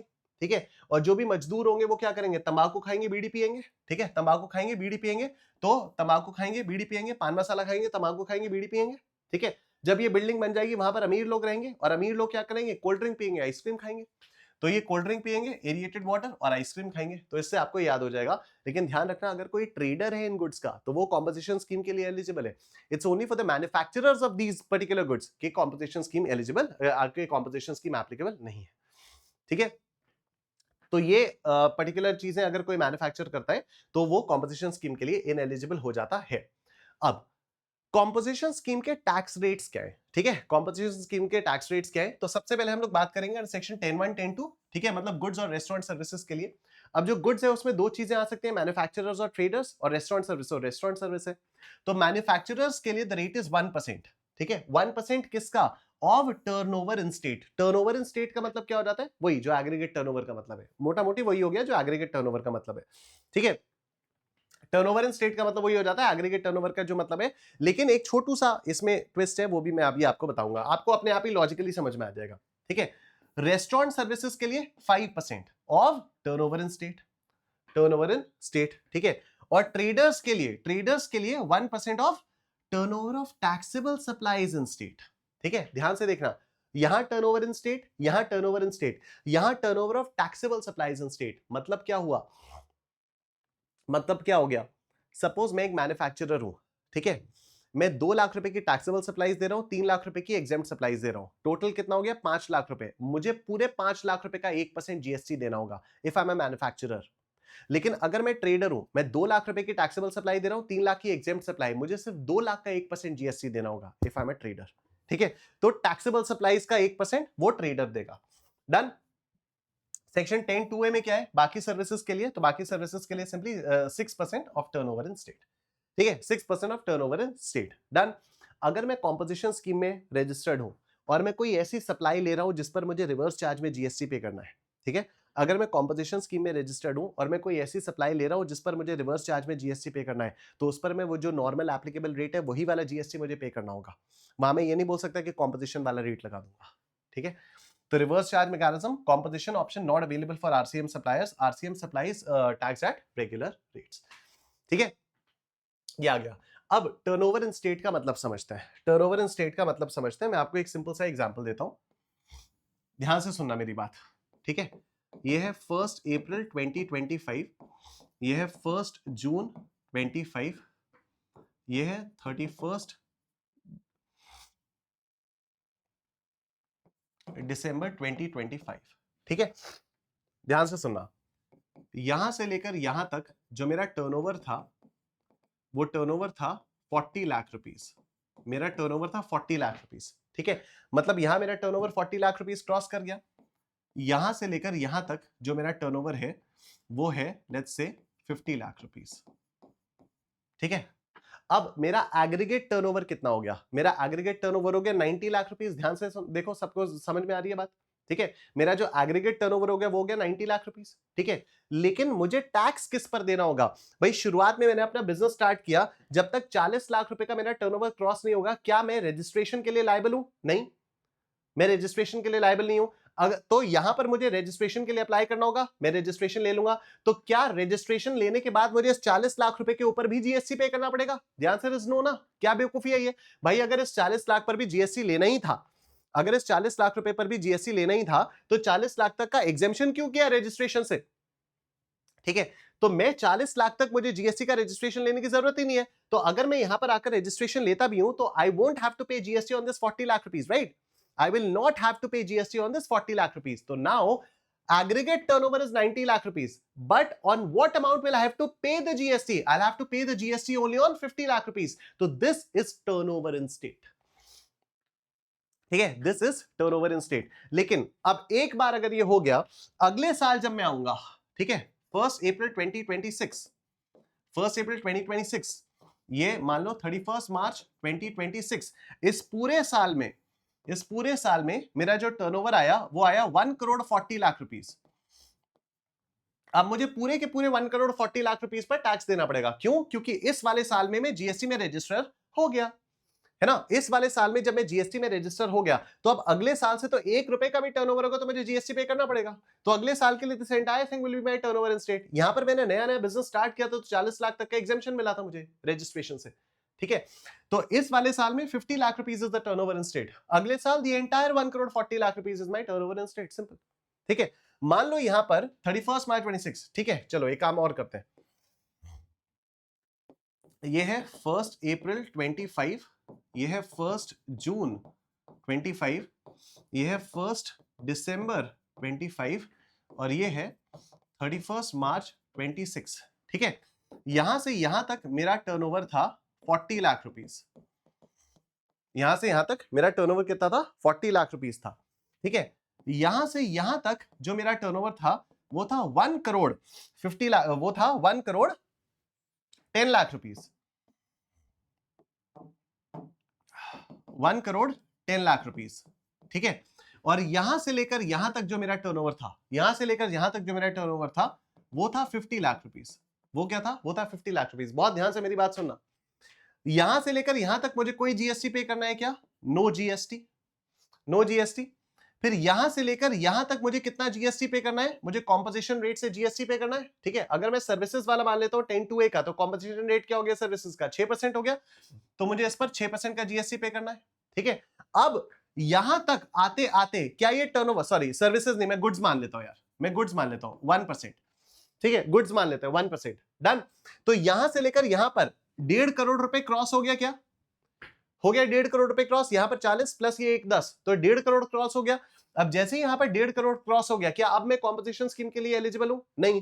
तो इस 50 लाख रुपए पर मुझे कौन से रेट से जीएसटी पे करना है? इस पर मैं नॉर्मल जीएसटी पे करूंगा, 18% के रेट से जीएसटी पे करूंगा, ठीक है। इस पर मैं नॉर्मल 18% के रेट से जीएसटी पे करूंगा। आई होप ये बात सब लोगों को क्लियरली समझ में आ रही है। ठीक है, तो turnover in state calculated like aggregate turnover excluding RCM, taxes and interest और discount. Tax payments calculation for new registrants, अगर आपने नया नया रजिस्ट्रेशन लिया है तो क्या होगा, registration threshold 40 lakh rupees turnover या फिर 20 lakh rupees. Tax is payable only on the turnover exceeding 40 lakh rupees in the first year. ठीक है, 40 के ऊपर जितना भी होगा उसी पर आपको टैक्स देना है। 40 lakh deduction applies only in the first year, obvious सी बात है। From next year tax is payable on the entire turnover, simple simple. ठीक है, अब कंडीशंस या रेस्ट्रिक्शंस क्या होते हैं कॉम्पोजिशन स्कीम वालों के लिए, आप इनपुट टैक्स का क्रेडिट नहीं ले सकते, आप अपने कस्टमर से टैक्स कलेक्ट नहीं कर सकते, टैक्स इनवॉइसेस नहीं दे सकते, आपको बिल ऑफ सप्लाई देना होगा। ठीक है, जो भी इनवॉइस आप दोगे वो बेसिकली टेक्निकली कहा जाएगा बिल ऑफ सप्लाई, और उस पर आपको मेंशन करना पड़ेगा composition taxable person not eligible to collect tax, उस पर आपको लिखना पड़ेगा। ये जो भी आपके ऑफिस के साइन बोर्ड्स हैं वहां पर भी लिखा होना चाहिए कॉम्पोजिशन टैक्सेबल पर्सन।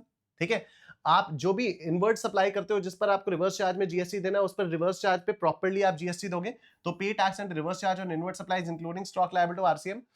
ठीक है, आप कैजुअल टैक्सेबल पर्सन या नॉन रेजिडेंट टैक्सेबल पर्सन नहीं हो सकते, और वो नोटिफाइड गुड्स के आप मैन्युफैक्चरर नहीं हो सकते। ठीक है, आप नोटिफाइड गुड्स के मैन्युफैक्चरर नहीं हो सकते, और अगर इनएलिजिबल पर्सन आप हो और आपने कॉम्पोजिशन टैक्स के लिए अप्लाई कर दिया या कर रहे हो तो आपके ऊपर पेनल्टी लग जाएगी। ठीक है, आप सरकार को कैसे बताओगे कि आपको कॉम्पोजिशन स्कीम में जाना है, तो अगर आप नया नया रजिस्ट्रेशन ले रहे हो तो नया रजिस्ट्रेशन जब आप लेते हो तो एक फॉर्म भरा जाता है जिस फॉर्म को कहा जाता है जीएसटी आरईजी 01। ठीक है, उस जीएसटी आरईजी 01 के दो पार्ट्स होते हैं, पार्ट ए और पार्ट बी। तो आपको पार्ट बी में मेंशन कर दो कि भाई मैं कॉम्पोजिशन स्कीम के लिए जाना चाहता हूं, तो option given in part B of form GST REG 01, और जिस दिन आपका रजिस्ट्रेशन होगा उस दिन से आपका कॉम्पोजिशन वाला स्टेटस इफेक्टिव हो जाएगा। ठीक है, अगर आप ऑलरेडी रजिस्टर्ड हो, आपको पता ही नहीं था कि कॉम्पोजिशन स्कीम वाला ऑप्शन होता है, आपने नॉर्मल रजिस्ट्रेशन करा लिया, तो अब क्या होगा, जिस साल आपको कॉम्पोजिशन में जाना है उससे पहले आपको सरकार को इंटीमेट करना होगा। तो file intimation electronically on GST portal before the financial year start, furnish stock statement with in 60 days from the financial year start, intimation for one place of business deemed for all place under the same pan. मतलब ऐसा नहीं हो सकता कि आप अपने आपके अगर मल्टीपल प्लेसेस ऑफ बिजनेस हैं तो आप ऐसा नहीं कर सकते कि किसी एक पर्टिकुलर प्लेस ऑफ बिजनेस को आपने कह दिया कि ये तो कॉम्पोजिशन वाला है और दूसरे के लिए बोल दिया ये नॉर्मल है। ऐसा नहीं हो सकता, आपको सबको कॉम्पोजिशन ही मानना पड़ेगा या सारे के सारे नॉर्मल होंगे।